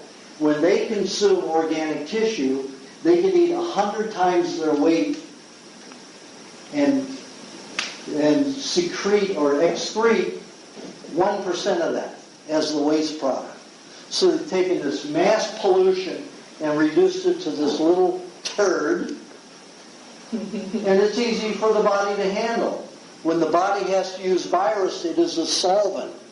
It is not a live substance. So it's like we take muriatic acid and we start scouring. Let's say we painted the stone here, the marble, and we've decided to take the paint off. So we take muriatic acid and water and start taking it off. The muriatic acid comes to a point where it's not strong enough to take it off, so we have to get another bucket, another bucket. And what we have is a huge volume of pollution in this water that's expansive. It goes throughout the body. So viruses are not a preferred way of cleaning. And viruses, what the body's been using mainly for the past 20 years. Before that, it was all it was all bacteria, molds, yeast, and parasites. The body cleans itself naturally and easily. Viruses are not a good, efficient way to break down the toxicity. But it's the only way when there's heavy pollution in that tissue, in the cells. Why is it so strong in the gay community and not? Pardon? Lesbians don't get AIDS. Why is it always so much in the gay community? Why are because they infected the gay community. Like I said, in the 70s and 80s, the homosexuals were doing so much drugs, 90% of those who were getting hepatitis from liver damage was from drug use. They knew this. So, and this was in those major cities, in Los Angeles, Houston, San Francisco, and New York City. Those are the cities where they planted the contaminated hepatitis B vaccine. And gave it as a biological experiment. And also in Africa at that time. That was the smallpox vaccine. That wasn't hepatitis, that was smallpox. Let me ask you something. Same thing. Let me ask you something now. I don't know the statistics, but I heard on the radio not long ago that I thought it was black females that was the strongest infected populations currently. But regardless, is that true? Yes, that is true. But regardless of that, if what you're saying is true, that's saying that current vaccine supplies or injection supplies on some level have to be freshly, they have to be refreshed with the virus. And if that's happening on a conscious level. Absolutely. And it could be detected, the crime could be proven if you just simply analyze the injections. Yeah, but how are you going to get the authority to do Well, that? no, you're not. You're not Especially with the microbiome. You're not going to get a license. You're not going to get the law to back you. But your position would be that has to be what's going on. Yeah, especially with the evidence that the strikers produced. Yeah. And that, I forgot his name, the British journalist who found the smallpox infested with the HIV virus. But you have to understand the reason that the black women got it was because the men didn't want to take the friggin' injections. But the women were convinced for their children to take the smallpox vaccine. But the men didn't give a shit, so they didn't take it. But the women were taking them. How about the fact that for the last 20 years, the medical community, doctors, nurses, people that work in the hospitals, they've been getting the vaccine. Are we seeing a greater prevalence of HIV in that population as well? Only in those cities was it concentrated. And back in the 70s and 80s is when it was infected, when the people were mainly infected with it.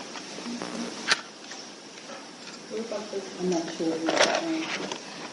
The hepatitis vaccine was infected in the 70s and 80s. Those are gone. Those vials, that whole block of vaccines is gone. So you're saying that the medical people that received it back then, that they have the same If problem? they got it, but there wasn't a high rate of hepatitis in those people. No, they weren't taking it. They were taking it to prevent hepatitis because they were working. But that didn't happen until the late 80s. Early 80s. It was the late 80s before it became really a popular thing to do. They started putting it out there in about 84, but it didn't hit, and everybody didn't start doing it until almost 87, 88. We're seeing so much of it in Africa, in South Africa, and India. The rates increasing, and children are, infected. You have to understand that our government and any government, especially the British government, are involved in a new kind of warfare. You bankrupt the countries. When they infected those African people, they took over 17 countries with that. Because you need all this medical aid, you need all this medical help. And they went to America, and they went to Britain and the banks. And guess who's running those countries? The World Bank. That's true.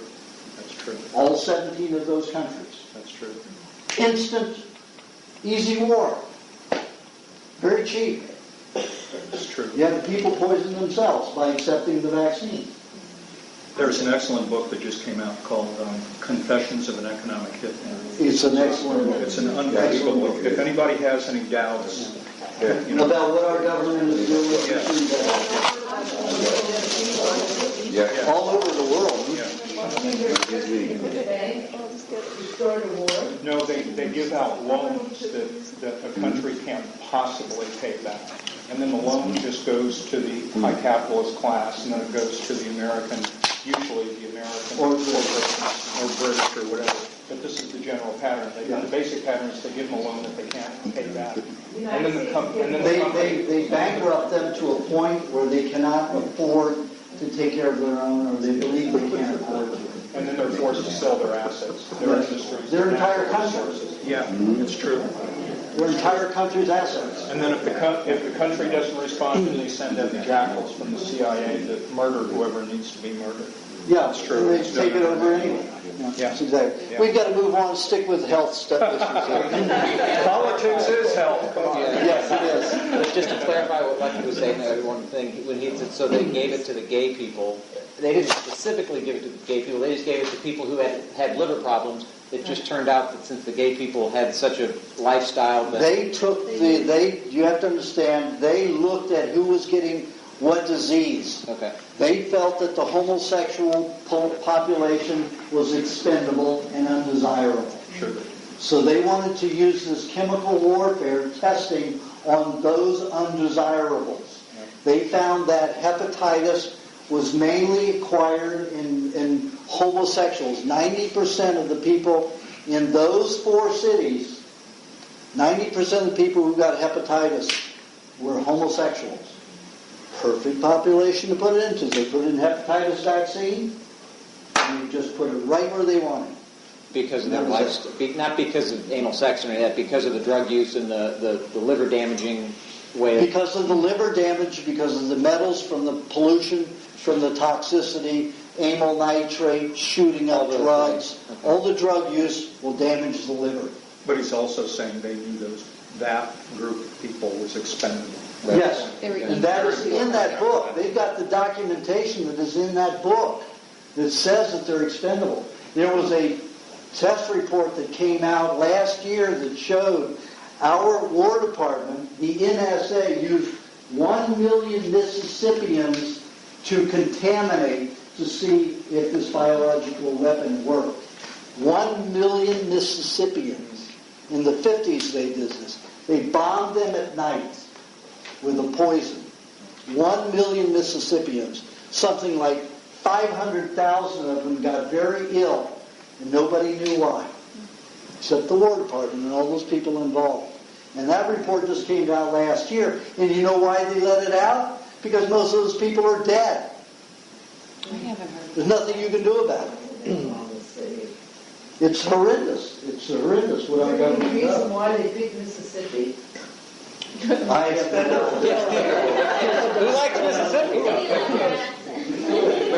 I have no idea. Maybe bring a bunch of hillbillies. Right. They're undesirable. If you've got that many I's and T's in a name, you don't belong. Do you have a question? Yeah, we're taught like the immune system basically attacks viruses and attacks... Okay, all right, we've got a false premise right away. There's no such thing as that elusive immune system.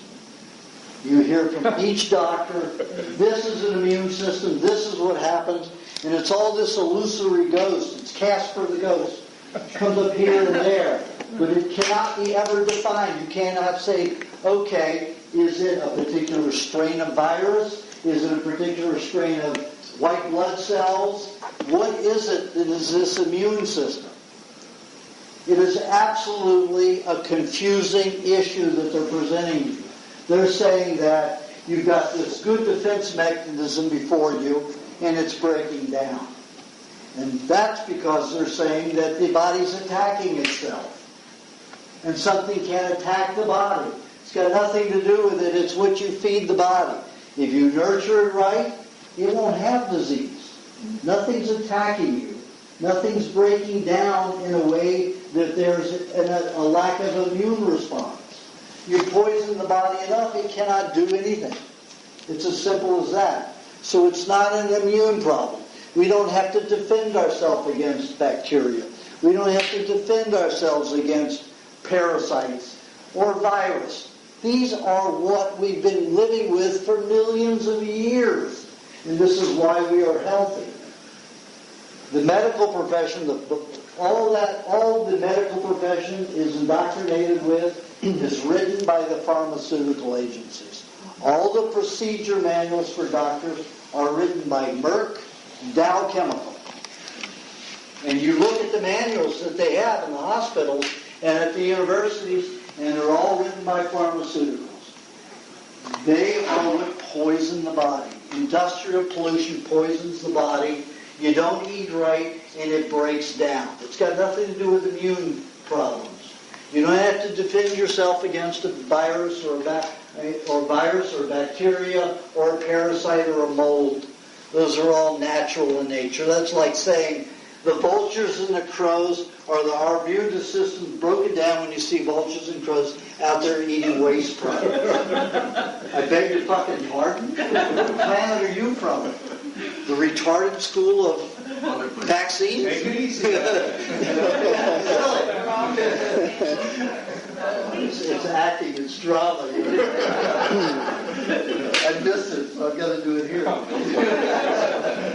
So, immune system, get rid of it. Now, what question did you want to ask? So there is no immune system at all. It doesn't do any. It has no function. And the white blood cells are supposed to attack stuff. They don't do that at all. White blood cells will attach. You get a zit. What are those white cells or your fat cells attaching to? You inspect that. You go to a laboratory. Do you know what they look for? Bacteria, parasites, molds. That's what they address. They look for organic reasons for this pus coming out of your face. They don't look for, is there mercury involved in it? Is there aluminum? Are there other alkaloids that are medically induced? They don't look for that unless you tell them to look for it. And no doctor has them look for that, because then they're pointing the finger back at their own medical practice and their own use of medical drugs. So they will never do that. But in my tests that I've done, I've always found mercury, aluminum, cadmium, lead, some agent, lots of Novocaine, lots of lidocaine byproducts in the face for zits there. Other pollution when zits have come out of the chest. When I had chemotherapy coming out all the time. And it was right there in the fat cells and in the white blood cells that attach to it. So they attach to toxins. Yes, they escort toxins. And take one molecule of mercury out of the body, it takes anywhere from 200 to 5,000 white blood cells or fatty cells. So one molecule. So you're not saying that there's not an immune system, because I think that's what this. Yes, I'm saying there's no immune system. So if the body is attacked by aluminum or whatever, aluminum's floating around the body, you eat a healthy diet, you're saying that your cells, the cells that are part of the immune system, can't escort that out of the body? Aluminum doesn't attack. It's not alive to attack. Okay, well, something... Yeah, but you need to get rid of that attack kind of, because that's what the medical profession wants you to believe. Search, attack, destroy. Okay, well... But it isn't that. We need to find the pollution and then escort it out of the body. And what's doing that? The immune system? White cells, no, it's not an immune system. It's a normal process of pulling toxins out of the body. Organic or inorganic, you have fats and white blood cells that are involved in that.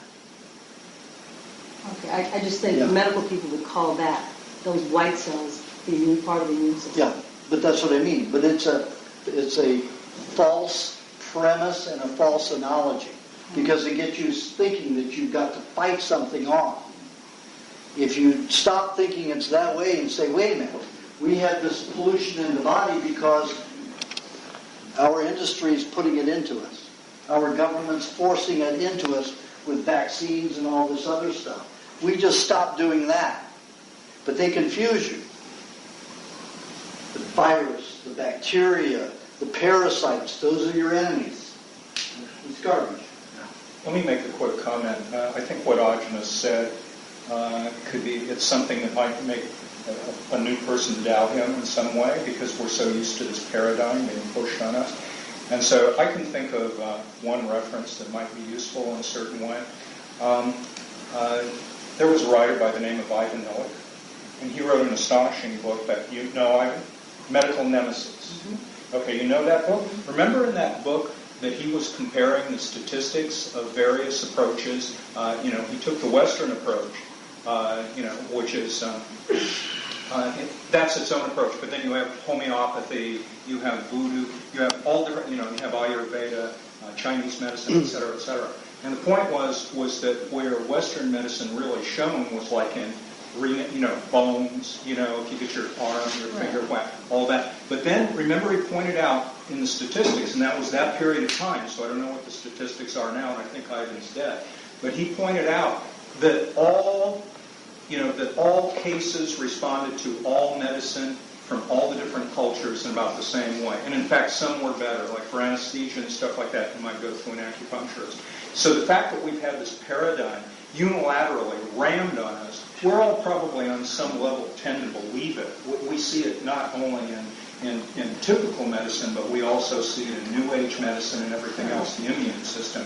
So I think there's very good reason to give second thought to what Aajonus is saying. And Pasteur, after all, on his deathbed, right? He said, it wasn't about germs. He said the microbes it was the environment. It was the toxicity in the environment. Yeah. So Aajonus has got a lot going for him, but there's a lot going against you, too. Because of the ideas. I wasn't doubting what he was saying. I'm just... She wanted to understand. I was thinking of other people, too. When he talked about the white cells, I just think that that's part of what the medical community is describing as the immune system. I understand that there's a lot more involved in illness and sickness, and it's not about these bacteria that are all around us. But the reason I like to get rid of that immune attitude is because we create a lot of these macho assholes that go around and say, I'm going to protect you. Right. And I'm going to do what I think Take my is the drug. right way to do it, you know. And we have the policemen, and they're brought up this way. They think everybody's a bad person. If you look at everybody as a bad person, you're going to get a bad person. You're going to pull the bad out of them. And if you go in and say, wait a minute, this is garbage, we need to clean it out because it can go do damage, it can pollute. If you look at it that way, then we're just rational, reasonable people saying we shouldn't do that. But then when you have a mindless idiot in office like Bush, you know, this raising, oh, wait a minute, you know, we've got the evil, what do they call the Trinity of evil? Evil doers. Don't worry, it's a virus. You can't replicate. You can't replicate. There are only 3 of them out there. The first was enough, and then he came along with worse idiot. So anyway, do you have a question? Yes. There are basically 2 kinds of niacin, regular niacin and non-flush. In particular, is the regular niacin, which causes the flush, is that bad for you? Okay. There are 3 niacins. There's the natural niacin that you get in eggs, that you get in meat, that you get in all natural substances. And what it does is it excites the capillaries and rushes blood. In case there is, and the body doesn't use much of it's vitamin D3, niacin. It's used very little in the body. If your body gets very cold and starts freezing, niacin is utilized a lot, especially if you're a cold-blooded person or warm-blooded, you get cold easily. Niacin is used a lot. Otherwise, and if there's blockages in the system from the vegetable oils that have hardened or crystallized in the system, your body will use more niacin to get the blood flowing. So that flushing effect is on a natural level so low you don't even know it. Unless you're thawing out from a frostbite. You feel it. You feel that burn, that sting. And that's a lot of niacin being used at one time. But the body stores niacin in every cell. And it holds on to it for those emergencies. Just like when we have the spleen that holds excess blood. And if it gets very hot, the spleen will pull red blood cells out of the bloodstream to thin the blood so it can be cooler. And if it gets cold, it'll throw more red blood cells into the bloodstream to thicken it so you keep warm. Niacin is used just like the spleen uses red blood cells in a cold environment or in a congested environment. If you're using any one of the 2 niacins that he was talking about, those are all chemically made. There is no niacin derived from a food. They cannot make it work. They have tried everything to do it they can't. So they make a synthetic niacin, which is nicotinic acid. The same thing as the byproduct of smoking a cigarette. You have nicotinic acid, which is not only addictive, it is poisonous to the system and creates more hardening of the tissues. Hardening of the brain, hardening of the nervous system. So that niacin, especially if you don't take it with a fat, is dangerous. That's why when I worked with the Scientology community in the 70s, the late 70s, and they were doing a cleanse which used a lot of niacin, I said, you've got to put a fat with it. You've got to put a fat with it. If you don't, you're going to end up with causing MS, multiple sclerosis, of a various type, and an unusual type, and a lot of your people. And it took me 2 years to get them to do it, but they did it. Not the best fat in the world, using olive oil, but it still prevents that storing of it and that byproduct from causing a problem. And it works. It's not the best way to do it in the world, but if you're not going to go on this diet, it can be helpful to get rid of radiation and other blockages in your system. But it's not a preferred niacin. It's not a true vitamin B3. You can only get that from food. So what? Only from food. What's the difference between the non-flush and the regular niacin? Non-flush doesn't even have any properties. It's all bull. The whole point is to get a flush to get things moving. Yeah. And if it doesn't move, it's not doing what my vitamin B3 is supposed to be doing. Okay? But you're saying basically don't take knives. Exactly. Eat your eggs. Eat your meat. Good question. Yeah, in your book you mentioned using your blood type to determine whether you should eat white or red meat, but I didn't think you meant blood type as in O. No, I was talking about acidity level, and I say that's specific in the end there. If you have a bloodstream which is naturally highly acid, And how do you know this is what I'm trying to get at? you can prick yourself and put it on a tape and see whether it's acid or not. But almost everybody is predominantly acid. It's not the natural acid like the Samburu and the Fulani and the Samburu and the Maasai have. But even they mainly red meat. The American Indians mainly ate red meat, and they were highly acidic people. But they didn't have to. They could have lived on white meat and created red blood cells easily. It's not that it's a contaminant, it's that we are so poisoned that sometimes if you eat red meat alone on this diet, you get irritable. And sometimes sleep apnea, which means you can't sleep well. So on this particular diet, getting well, it's better to have red and white together. It's a better balance. Avon calling? Is that your phone? Or is that the door? Ah. Hello. And are you suggesting eating those two together? Like I'm have fish suggesting and red most meat of the times the you do same that. meal? Right. But if you have a highly acidic system and you don't have, let's say, a hypoglycemic problem or a diabetic problem, you don't need as much red meat. And there's lots of people who just don't want to eat a lot of red meat. So I'm just giving them a barometer that says, well, you need at least this much red meat. Does white meat include fish? Yes. White meat is any poultry, any seafood, any fish. It can be, ostrich is as dark as that liver.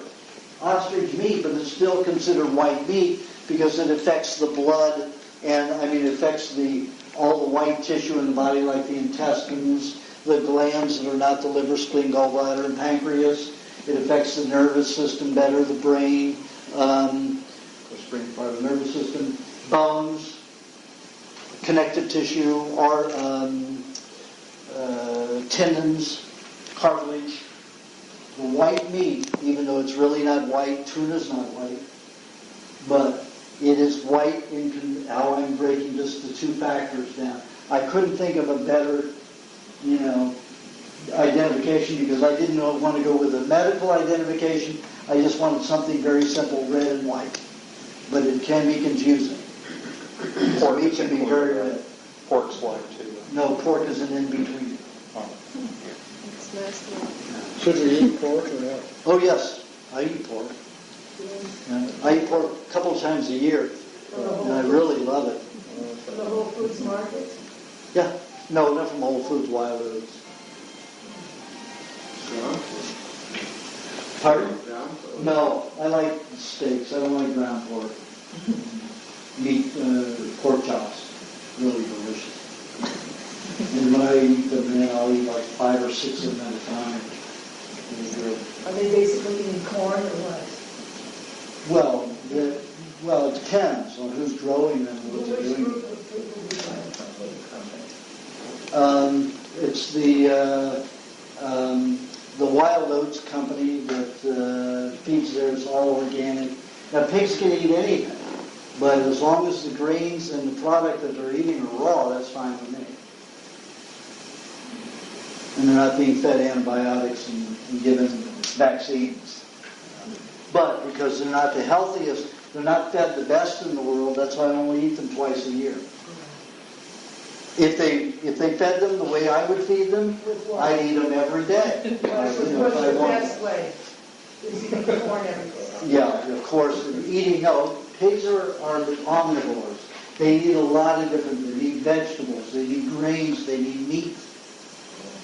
That's why they have to put rings in their nose because they'll dig a hole as 6 feet deep in the ground to get all the worms and the bugs and the rodents. So they have to put clips in their nose because they'll destroy a field. And people will be going, the farmers are going, breaking their legs, and the other cows and the other animals will break their legs. So that's why they put the ring in the pig's nose. Farmers would break their legs, you said? You go through a field with holes in it, and you don't know because the pig is dug up under, gotten under there, burrowed under there, and you go in and the dirt collapses on you. Oh, the farmers break their own legs. Yes. Oh, no. Well, the old boars, when I go wild boar hunting, I take a big bamboo palm, and I cut it down the center, cut it off, and I put it on the shin guards. Because those wild boars, even if you kill them, they're still coming at you like a train. And they've got those tufts, and they can rip your legs to pieces. So I put these big bamboo guards on there so they'll hit that and I'm not injured. Where do you go hunting? Hawaii and, Asia. This is my first day, so it's all quite new to me. Water. You have something to say about waters, carbonated waters, flat waters? You haven't read the book? No. Yeah, because if you ask me questions that's not in the book, okay, I'll address it. Okay. So But that's in the book. I need to read the book. Yes. Yeah. Do you have any other questions? Might try? Okay. Well, yes, I do. I have a very non-political question. Describe the role of cheese, raw cheese. How do you use cheese for it? Cheese is a dried product. It is not active. It is not alive. There are no enzymes in any dried product. All those supplements that they say are enzyme supplements, they're no longer active. Once you dry them, all those couplings are disassociated. So the pancreas will have to go in and take those parts, leach other enzymes and parts from your live cells, and then put them in there and realign them to make something of them. So they are not truly, they will force the body to make those kind of enzymes, because it's put a lot of those particular properties in that balance when they were alive in enzymes. No enzymes are truly alive because, again, enzymes are like virus. They're protein bodies. They do not automatically regenerate. They don't self-populate. They don't self-replicate. Your body has to take proteins and align them, just like it has to make virus, and then send them to the digestive tract to do their work, to take elements of food apart and to realign them for the human body. So, cheese is a product with no enzymes that are linked and bound together. Everything is disassociated. Anything that's dehydrated is disassociated. So, cheese, because it's high in minerals and high in fat, without enzymes, it's a great sponge. And it'll go through the body and it will attract with high magnetism and electric properties as the lymph, the veins from the blood and the neurological system passes through the intestines. Those electromagnetic fields, minerals in the cheese will start drawing these poisons out of the bloodstream. Those that are strong and well linked to nutrients and are good minerals that haven't been cooked or isolated will not be drawn into the intestines by the cheese, by the minerals in the cheese. Once the minerals get bound in the toxic substances get bound in the minerals from the cheese, whether it's heavy metals in the blood, lymph, or neurological system, get bound into those minerals in the cheese, the dried fats will then link that and hold it. Take it through your body undigested. That's why I keep saying you get nausea. That's a sign of poison's dumping into the stomach and intestinal tract. The body wants to vomit it and get rid of it. Or wants to give you a clue, eat clay, eat cheese, absorb it so it doesn't cause any damage. It doesn't pollute your other nutrients with your other foods being digested in the body. So cheese is marvelous for doing that. But to stop constipation, you have to eat an equal amount of butter, unless you're already in diarrhea. Or else you're going to suffer constipation. And that's no fun. Did you eat it with meal, without meal? You can eat it any time except with vegetable juice. And in some circumstances, I will recommend that people have it even with vegetable juice. But it has to be a highly toxic situation. Okay? And then when I find that people have mercury lined in their stomachs, I have them eat cheese and butter 10 minutes before any meal, except for juice, and 10 minutes after they finish a meal. Because the way the stomach works is, as soon as food goes into it, it will dump poisons into the food to get rid of it. So you get nauseous, or maybe not nauseous because the food instantly absorbs it. But that food is then contaminated. You're not going to digest it well, or you're going to carry some of that pollution back into the body. So, if you put cheese and butter, the first thing, like a tablespoon of cheese, a tablespoon of butter, in there, it will start absorbing the poisons. Then you wait 10 minutes. The body goes about 4 minutes, 5 minutes without eating anything and starts layering mucus on top of that food that's gone in. Put about 3 layers in 10 minutes. Seal those poisons in with that cheese and that butter.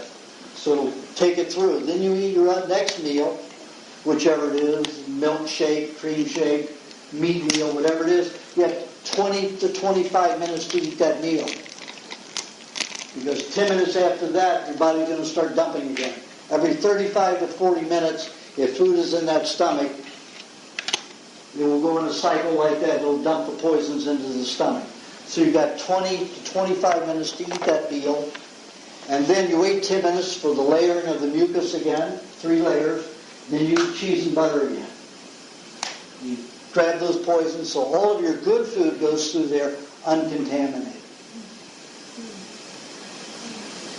So there are all ways to work with stuff, and cheese is very important. But you can also use clay, but it isn't quite as nutritive. It doesn't work quite as well. Now, if you have a lot of honey with that cheese, you've added a lot of enzymes, so it'll no longer be just a sponge. It's no good then. It's not for that. If you're starving and you have no other food other than cheese, then the way to get it digested is put a lot of honey with it. And then it's like milk again. You will digest all of the minerals, you will digest all the fats and all the proteins.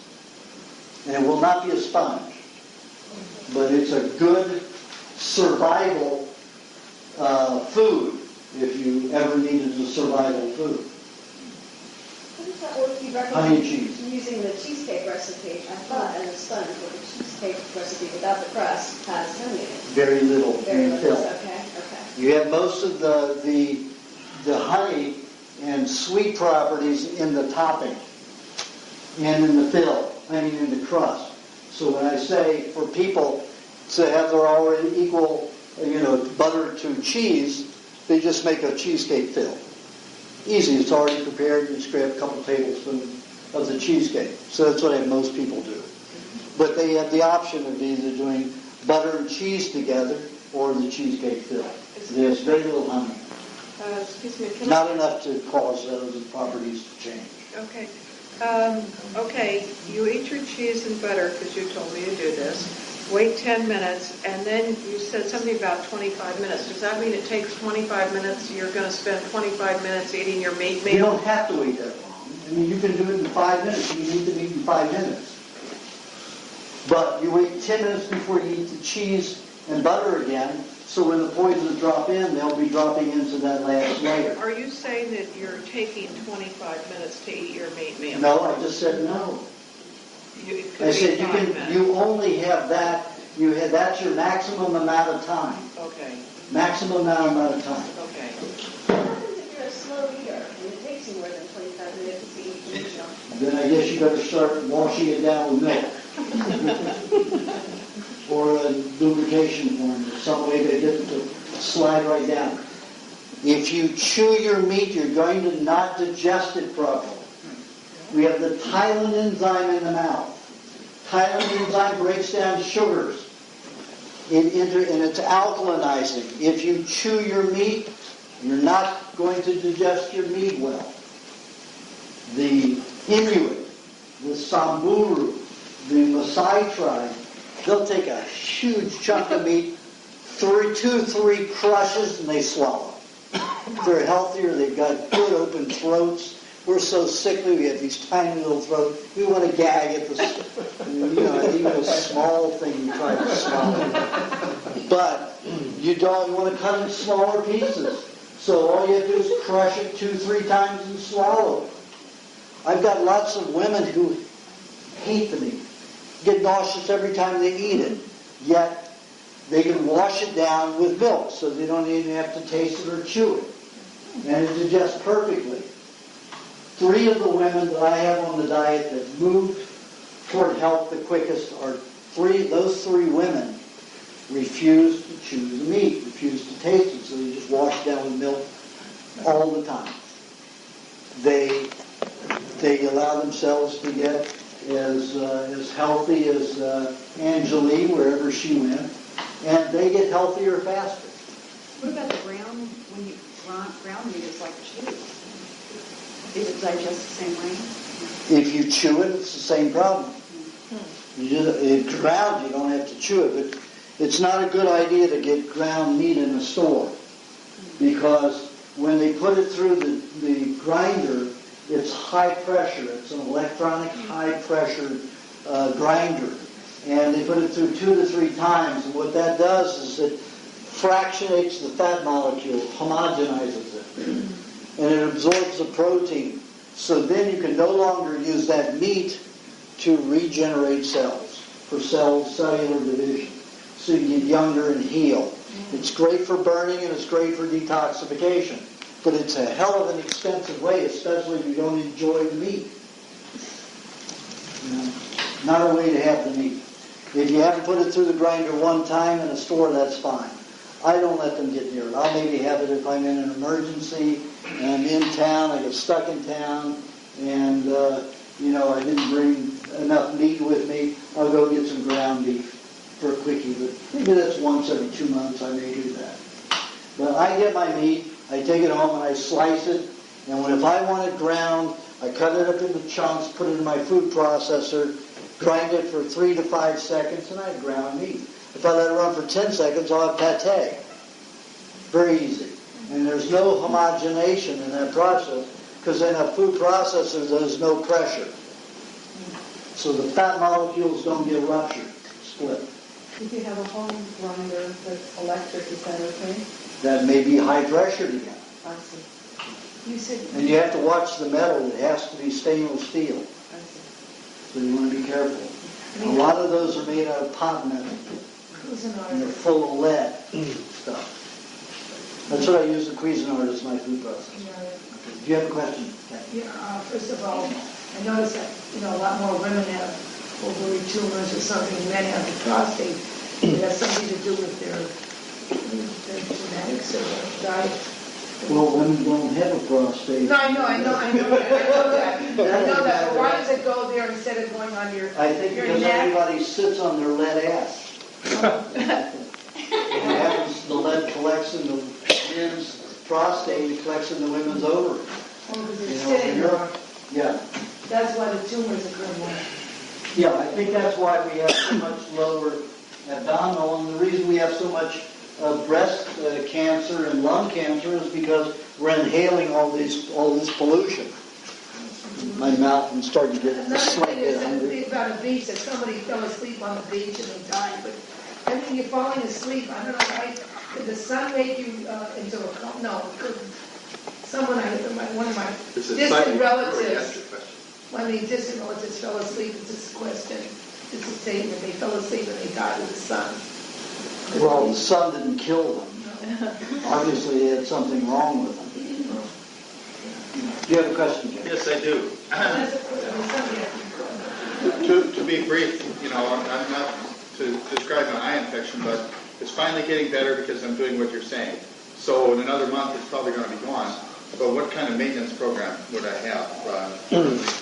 It's egg white and a little bit of lime and little green algae a little bit.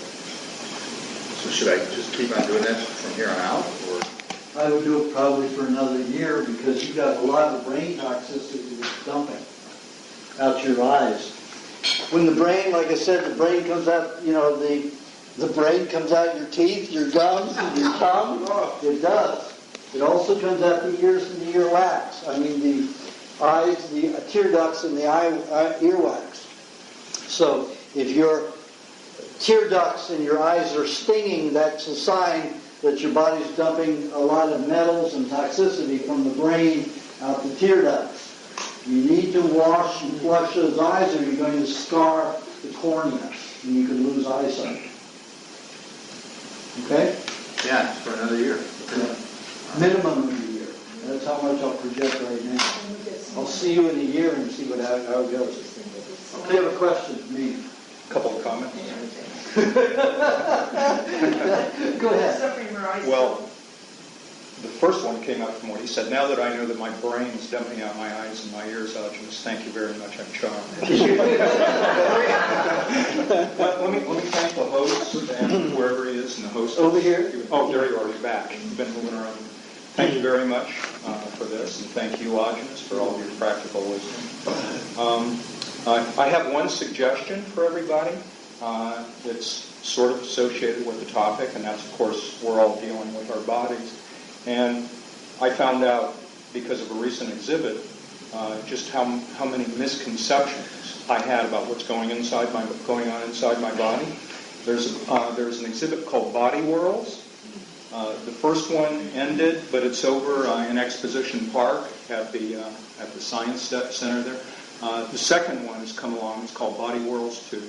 And I saw people from all walks of life there, all ages, all persuasions, all professions, and anyone you could think of there. And everybody was raptured. They were absolutely raptured. It was incredible. And I guarantee you that you have never seen or imagined the inside of the human body the way it really is until you see this show. And I found that I was carrying many ideas from grade school and so forth. I'll give you one, like the esophagus. I was astonished at how tiny the esophagus is. Like, for example, and I'm sure I had this idea from grade school. I was convinced my esophagus was probably a little bit larger around than a quarter. Nope, it's not like that at all. And plus, you get to see the capillary system. You get to see healthy bodies. You get to see diseased bodies, cancer, diabetes, all kinds of things. And plus, you get to see a certain kind of art, which has really never been seen in art history before. So that's it.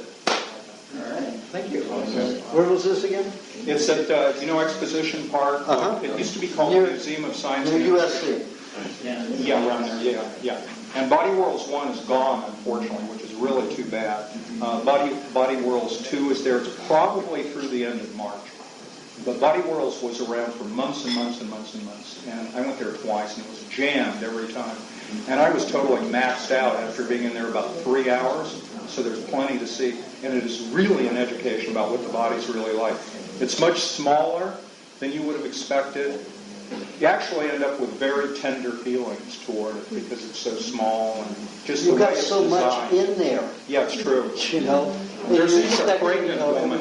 There's a pregnant woman, and she died with the baby. And it's astonishing because you could see the way the little baby pushed all the organs to one side. All the intestines were like jammed up practically against her, her diaphragm. You see all of this. You see you see the embryo going over a series of weeks where you can't even see it up until maybe it's a quarter inch to almost a half an inch long. And you see about 15 or so stages of that, which is just mind-boggling. I think what they drives home is when they talk about toxicity, the different diets, so when you see how compact the organs are, you see how it spreads through the system, through the body, through the lymph system, everything so easily. So that's how important diet is, because it's true. It's just so compact, it's such a small space. It is. And you figure you've got, we have an idea with the complexity of nerves, the way they circulate through the body. And then you see capillaries and veins coming out the skin. And you've got a whole other network that's even more complex than that, which is the lymph system. And it's got nodes everywhere and glands majorly in here, here, and here. And the lymph system is responsible for feeding every cell in the body. Every cell except for the blood cells. Every cell in the body. Plus it's responsible, so it has to take all the foods from the lacteal system, which is a web network coming off of the intestine. This is a whole network that is so fine. So everything that moves through it has to be finely liquid and it has to melt like butter and very warm. It's got to be that fine.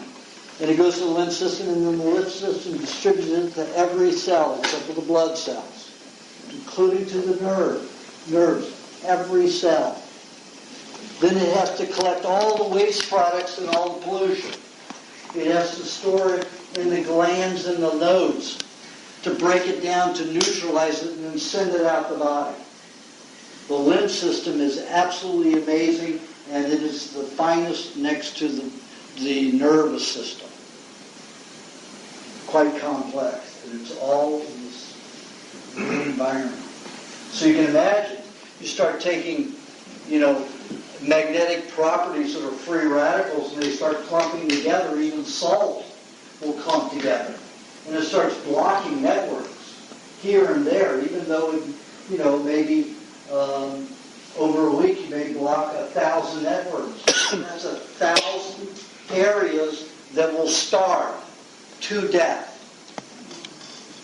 And these keep adding up over a lifetime, and then you get to where you're supposed to be only half of your life at 80 or 70 years old, and you wonder why you can hardly move or get across the street. Because you've got maybe 20-30% of your cells alive, and they're not well for circulation. Flush it out with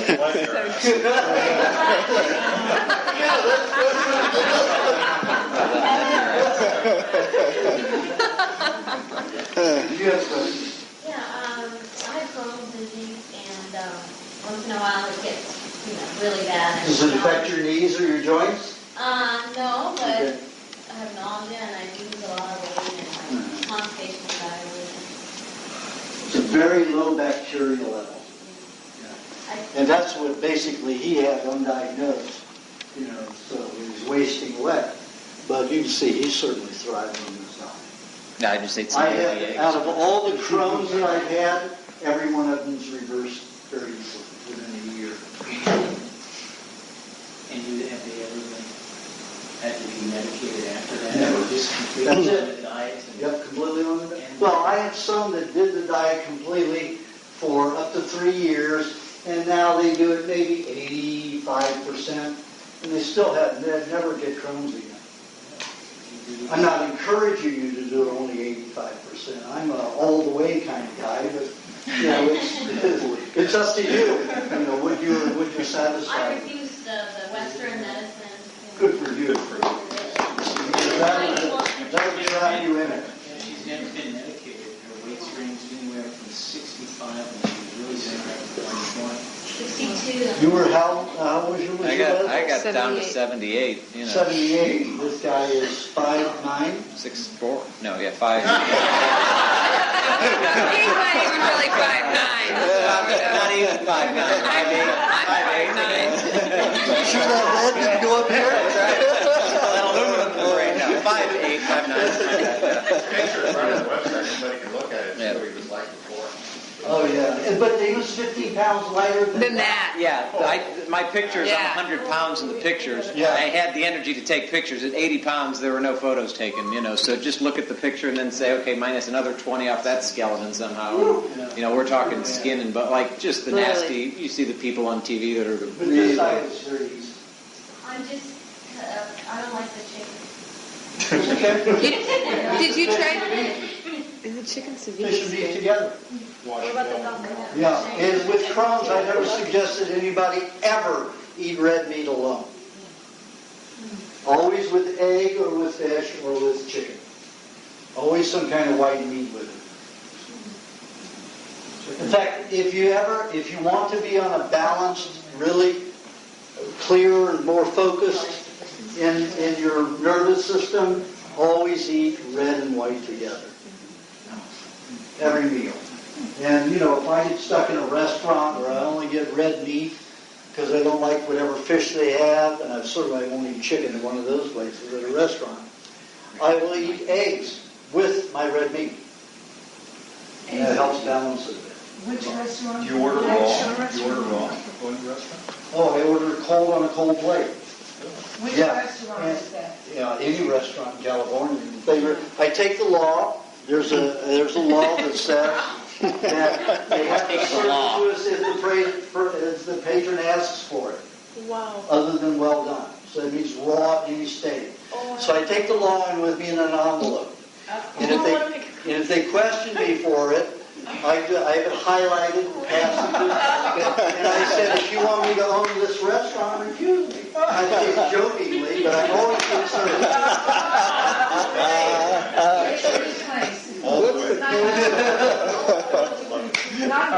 Because let me tell you, if you order a raw steak, they'll bring it to you seared. Right. Yes. Cooked. They'll bring it to you seared, cooked, slightly cooked. It'll be rare, but that's not wrong. So I say bring it to me cold on a cold plate. You mean you don't want it anywhere near heat? You don't want the plate hot? I said, what the fuck did I just say? I hope you're a big tipper. I was going to say, I want to know the restaurants he goes to just so I can go into his wake and listen to stories. You should say that. I mean, you'll get the chefs. You have all these people coming out to watch you. I'm not kidding. They do that. They'll look. You see the waiters coming around.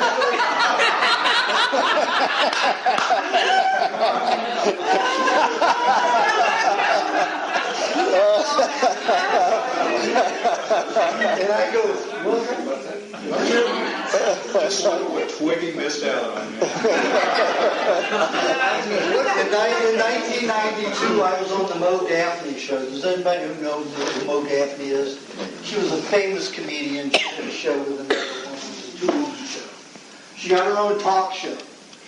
So one of the producers happened to, meet me and see some of the people on my diet. She came, to one of my seminars at one of the health conventions.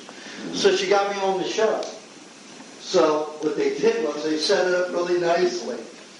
They brought out a dinner table with a nice cloth on it. They had candelabras on the table. They had my raw chicken under, a big silver platter, and she had, I think it was like a pizza, under hers. And, the show opens up talking about my story, about my son and everything. And they said, well, we've served dinner for you. And we want to prove to people that you do really eat this way and it's not nonsense. So they have this waiter chef come out, and he opens it and he goes,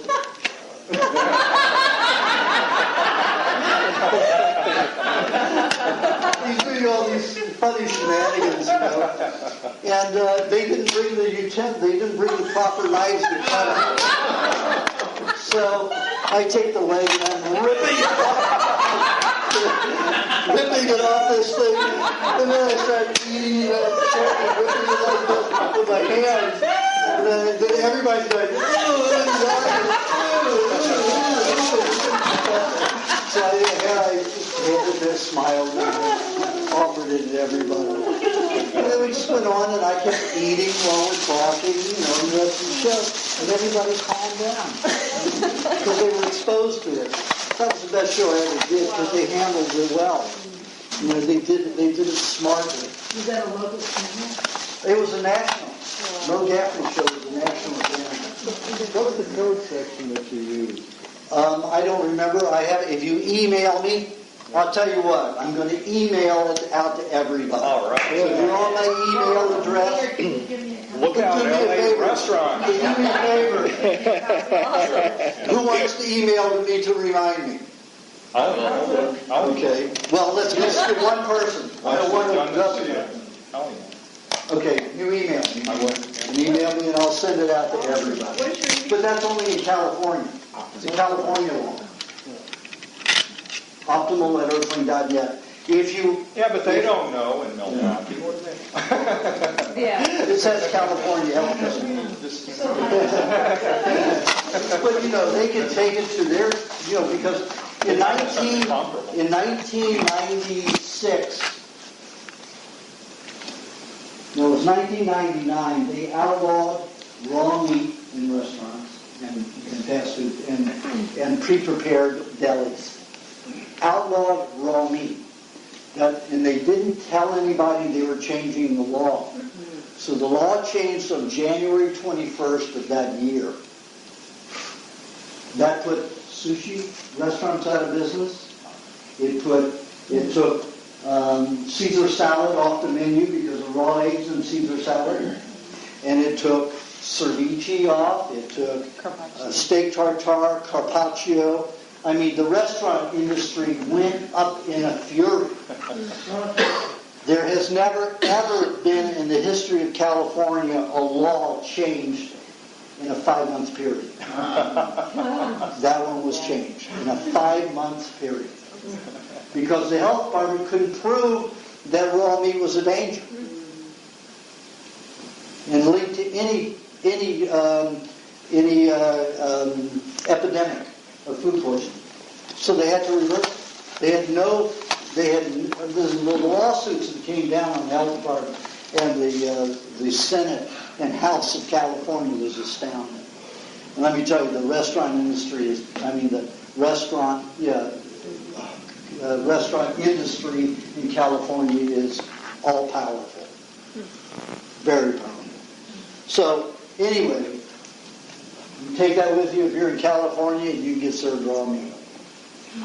Or you can at least do what I do, intimidate them into getting it. But always do it with a smile so they're not quite sure. I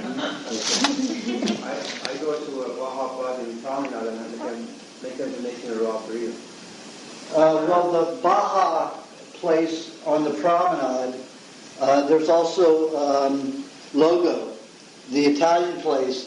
They will serve you, you know, I've got lots of clients who go in those places. They will serve you carpaccio. Is that fish or? No, that's raw red meat, sliced very thinly. But you have to understand, carpaccio is always frozen. That's how he slices so thinly. And in the animal tests that I did with frozen meat, they all got skin diseases within 10 weeks. Even though it was raw frozen. All the animals who ate the exact same meat, raw, without freezing, had no skin disease. However, feeding those animals, the animals who got the skin disease, butter and eggs reversed their condition in a few weeks. So if you're eating, you know, frozen meat, it's better than no meat. But you're going to have to eat another kind of fat with it. So it doesn't cause a skin disease. Do you eat any kind But of it's eggs? not the best. Do you eat any kind of eggs from the restaurant? No, I take my own eggs with me. I also take a sauce if I want. I take my little bag with me. Yeah.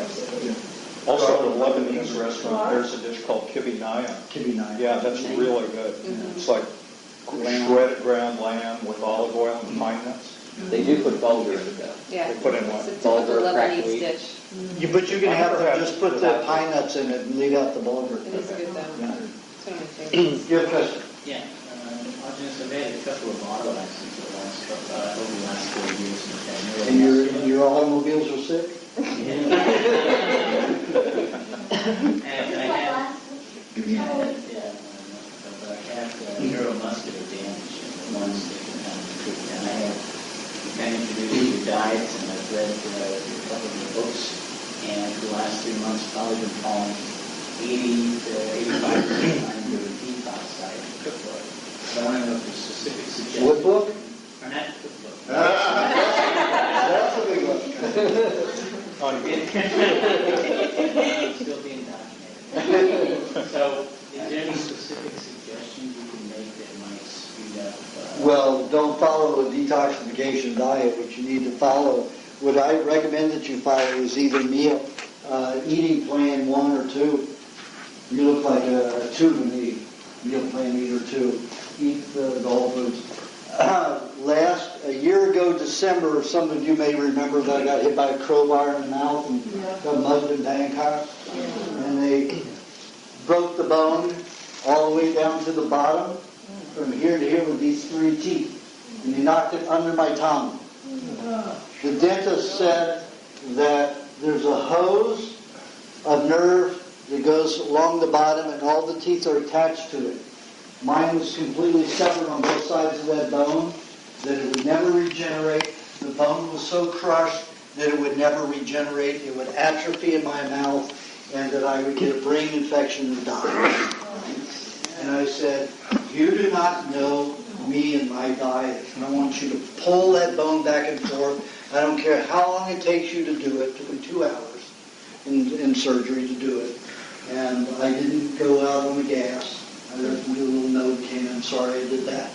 But it was very painful. And they worked the bone back into place. They wired the jaw and wired my teeth back in. I just saw them to the week, a year to the week. I went back to those dentists in Bangkok and said, take a look. They're all together. And it's all there, all solid, and I have feeling in them. There's just a little bit yet, because this isn't completely sealed, as you see, between these 2 teeth. The bone hasn't grown up yet completely. So there's a slight bit of movement, but I can bite on a hard pear, unripe pear, no pain. And it's only been a year, and they said it would never, ever heal. Then, in April of last year, I was in a car accident where a car broadsided us, so we flipped over 3 times. I was in a harness this way, but he hit us from this side, so my head flew through the plexiglass window, put a dent in my skull about this deep, about a ½ inch, and shards of plexiglass all in my head. My shoulder hit the molding, broke my clavicle, collarbone, and through my neck and back, right back into place and cracked 3 ribs. They said that at my age, almost 60, that I would never recover full motion of this arm. There it is. It hasn't even been a year. It'll be a year in April.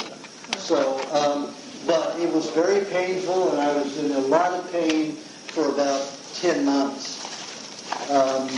But, it all went away. No, about 9 months. But it's all gone. I mean, if I weren't doing this, there was no pain. But if I was doing this or this, there was some pain through here. Now there's no pain. So I just hold to a good building diet. Do not go on a detox diet if you're injured. You've already got enough stuff in there to clean out. Just have your vegetable juices in 1 time a day. Have some fruit for that detoxification. Because you're already bruised, you're already damaged, your body's already worked on taking that out. You don't need to force detoxify. But if you're eating toxic stuff in between, even 20%, your body has to use a lot of those nutrients just dealing with that toxicity. So you can slow your healing down to a matter of 3 years instead of 1 like I did. So it's up to you how quickly you want to heal. You have to eat the technique anytime, chicken and butter. Yeah, you should definitely eat all of that. Yeah, I mean, the main one here, the vegetable juice, the butter, the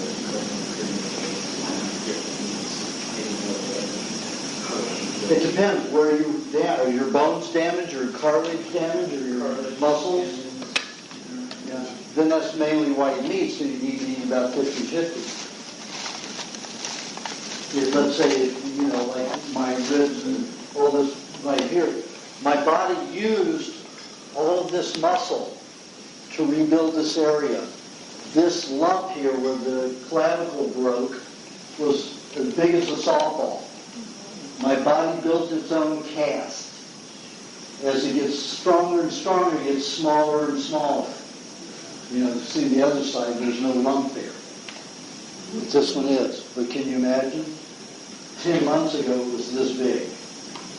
Took about 2 months to build it, and then just little by little it just keeps diminishing.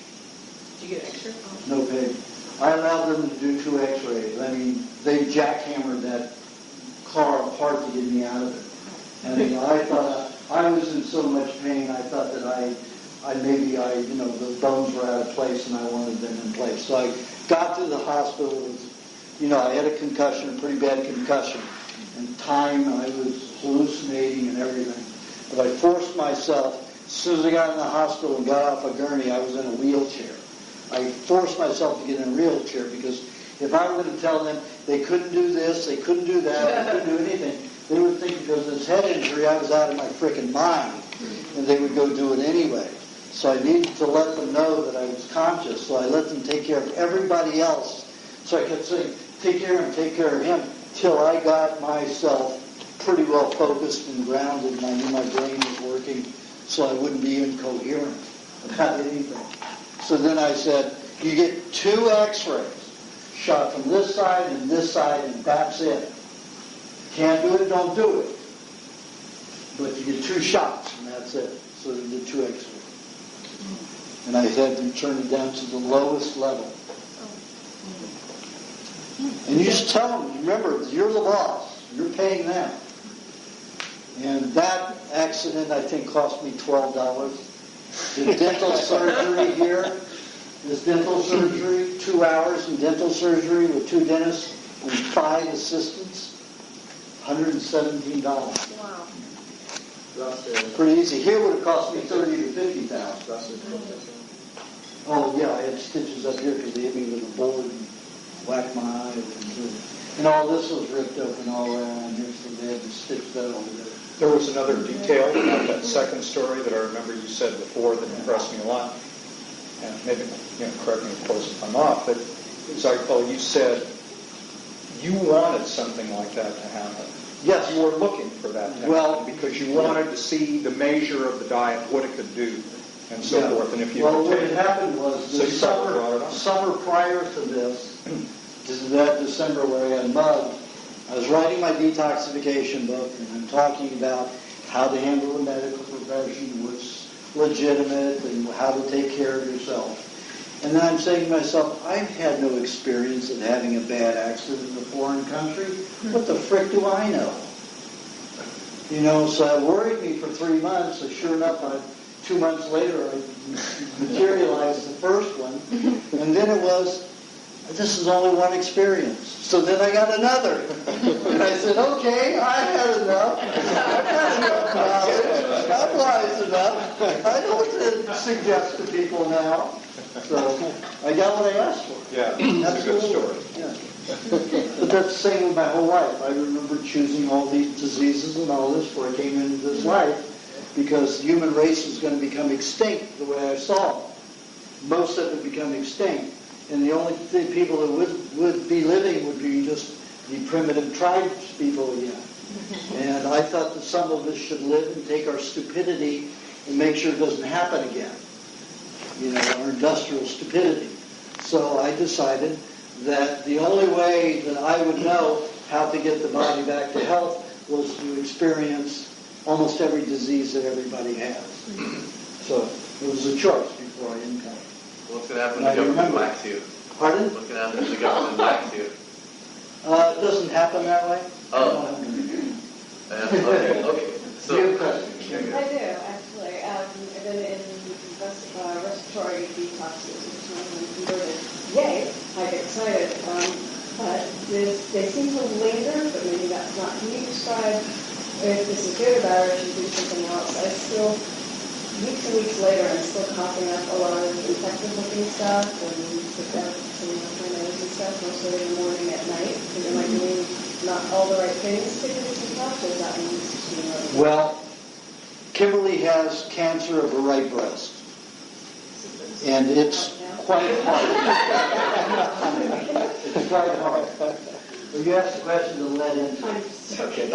So the lymph glands are majorly responsible for cleaning, so for taking the toxins out of that hardened as rock tissue and getting it to dissolve and eliminate.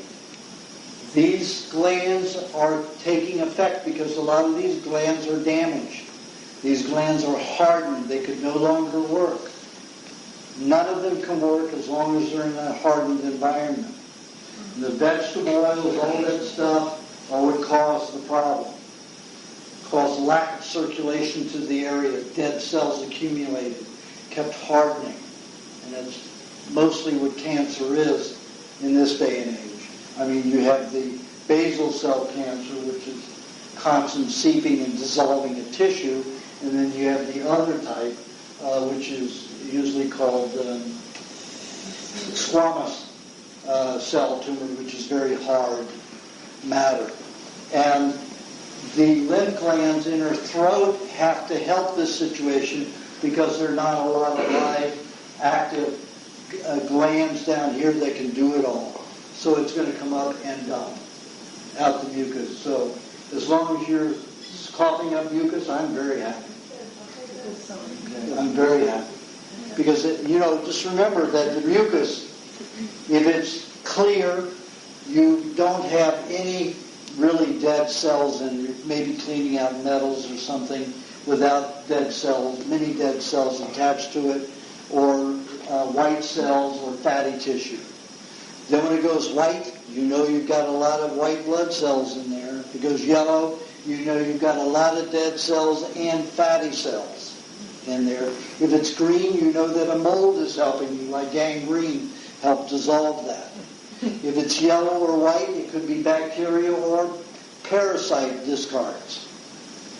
So anytime you come up with that good garbage to eliminate from your system, you should throw a party and rejoice, because that's less toxins you have in your body. I know I pray for 3 a year. I've only been getting 1 a year for the past 3 years. But when I have one, I fill a towel a day, a bath towel a day. And I make sure that I drink enough milk and eat enough eggs to produce as much mucus as I can to do that. Say the amount of milk per person it varies. Pardon? The amount of milk is according to your height. Height and weight, yeah. Any amount of mucus you can produce. If you're a person that doesn't start producing mucus until you consume 12 eggs and a quart and a half of milk, do it. That's about what I have to consume just to get enough mucus to flow. So I may eat 24 eggs a day and 2 quarts of milk a day. And lots of honey and butter. Just to get that mucus to build up as much as possible. But that doesn't go for everybody. No. There's some people that can drink 2 glasses of milk and have 5 eggs and produce as much mucus as I'll get from a quart of milk and 10 eggs.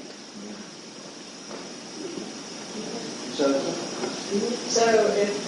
it still seems productive but not as much mucus, it's not because I'm not having enough milk and eggs, and I should be producing that.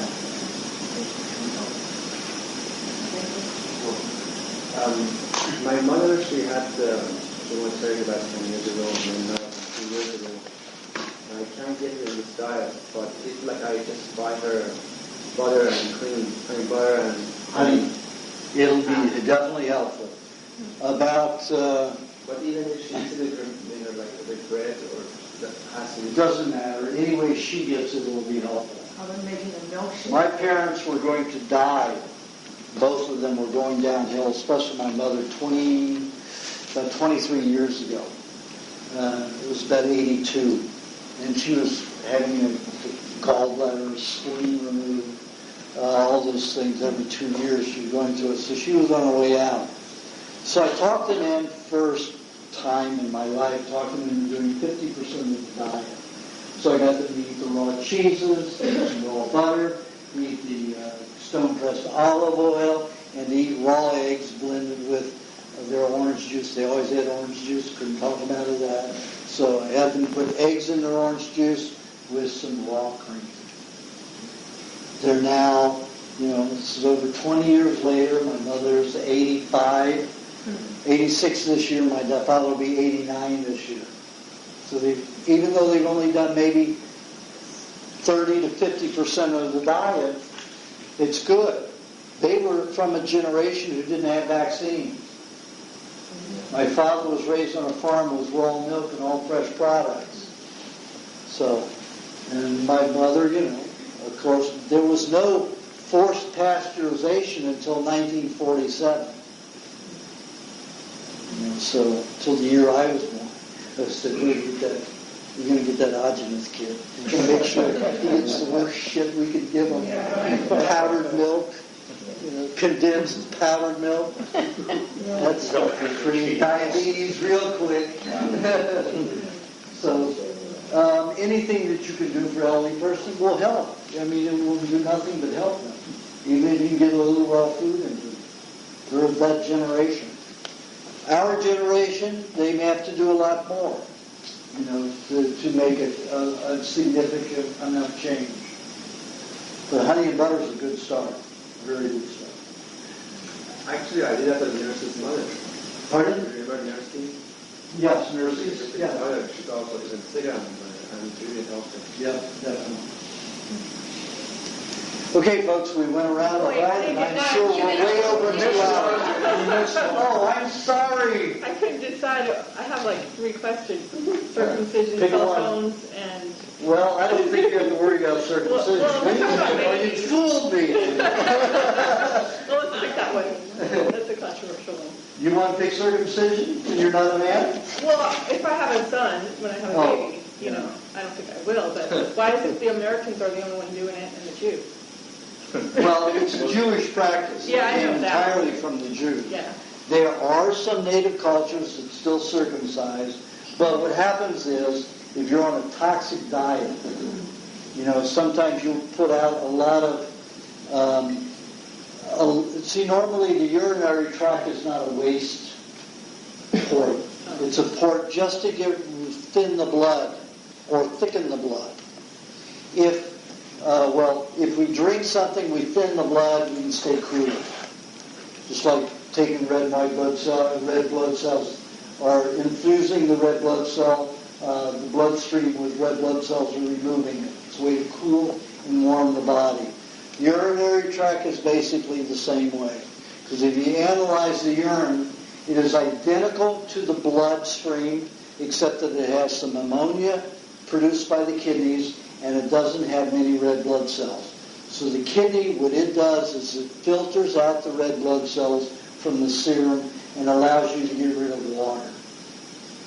The body uses it now. We're so toxic, and other cultures who eat polluted matter and breathe and eat polluted air, they discard fat cells and dead cells out the urinary tract.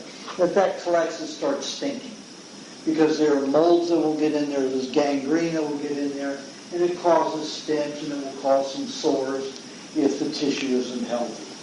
But it happened on only maybe 5% of the population. But they decided to do it to everybody, so they didn't have to deal with 5% going around stinking. Because that's just, it caused a little burning, a little irritation. But all you had to do was just pull it back and wash it, But they didn't want people washing their penises in the house or around. So in the cities, it became a thing to do. It became a thing to do. If you lived in a city, you got circumcised. It started in the Jewish community. There were cities that had little public penis washing.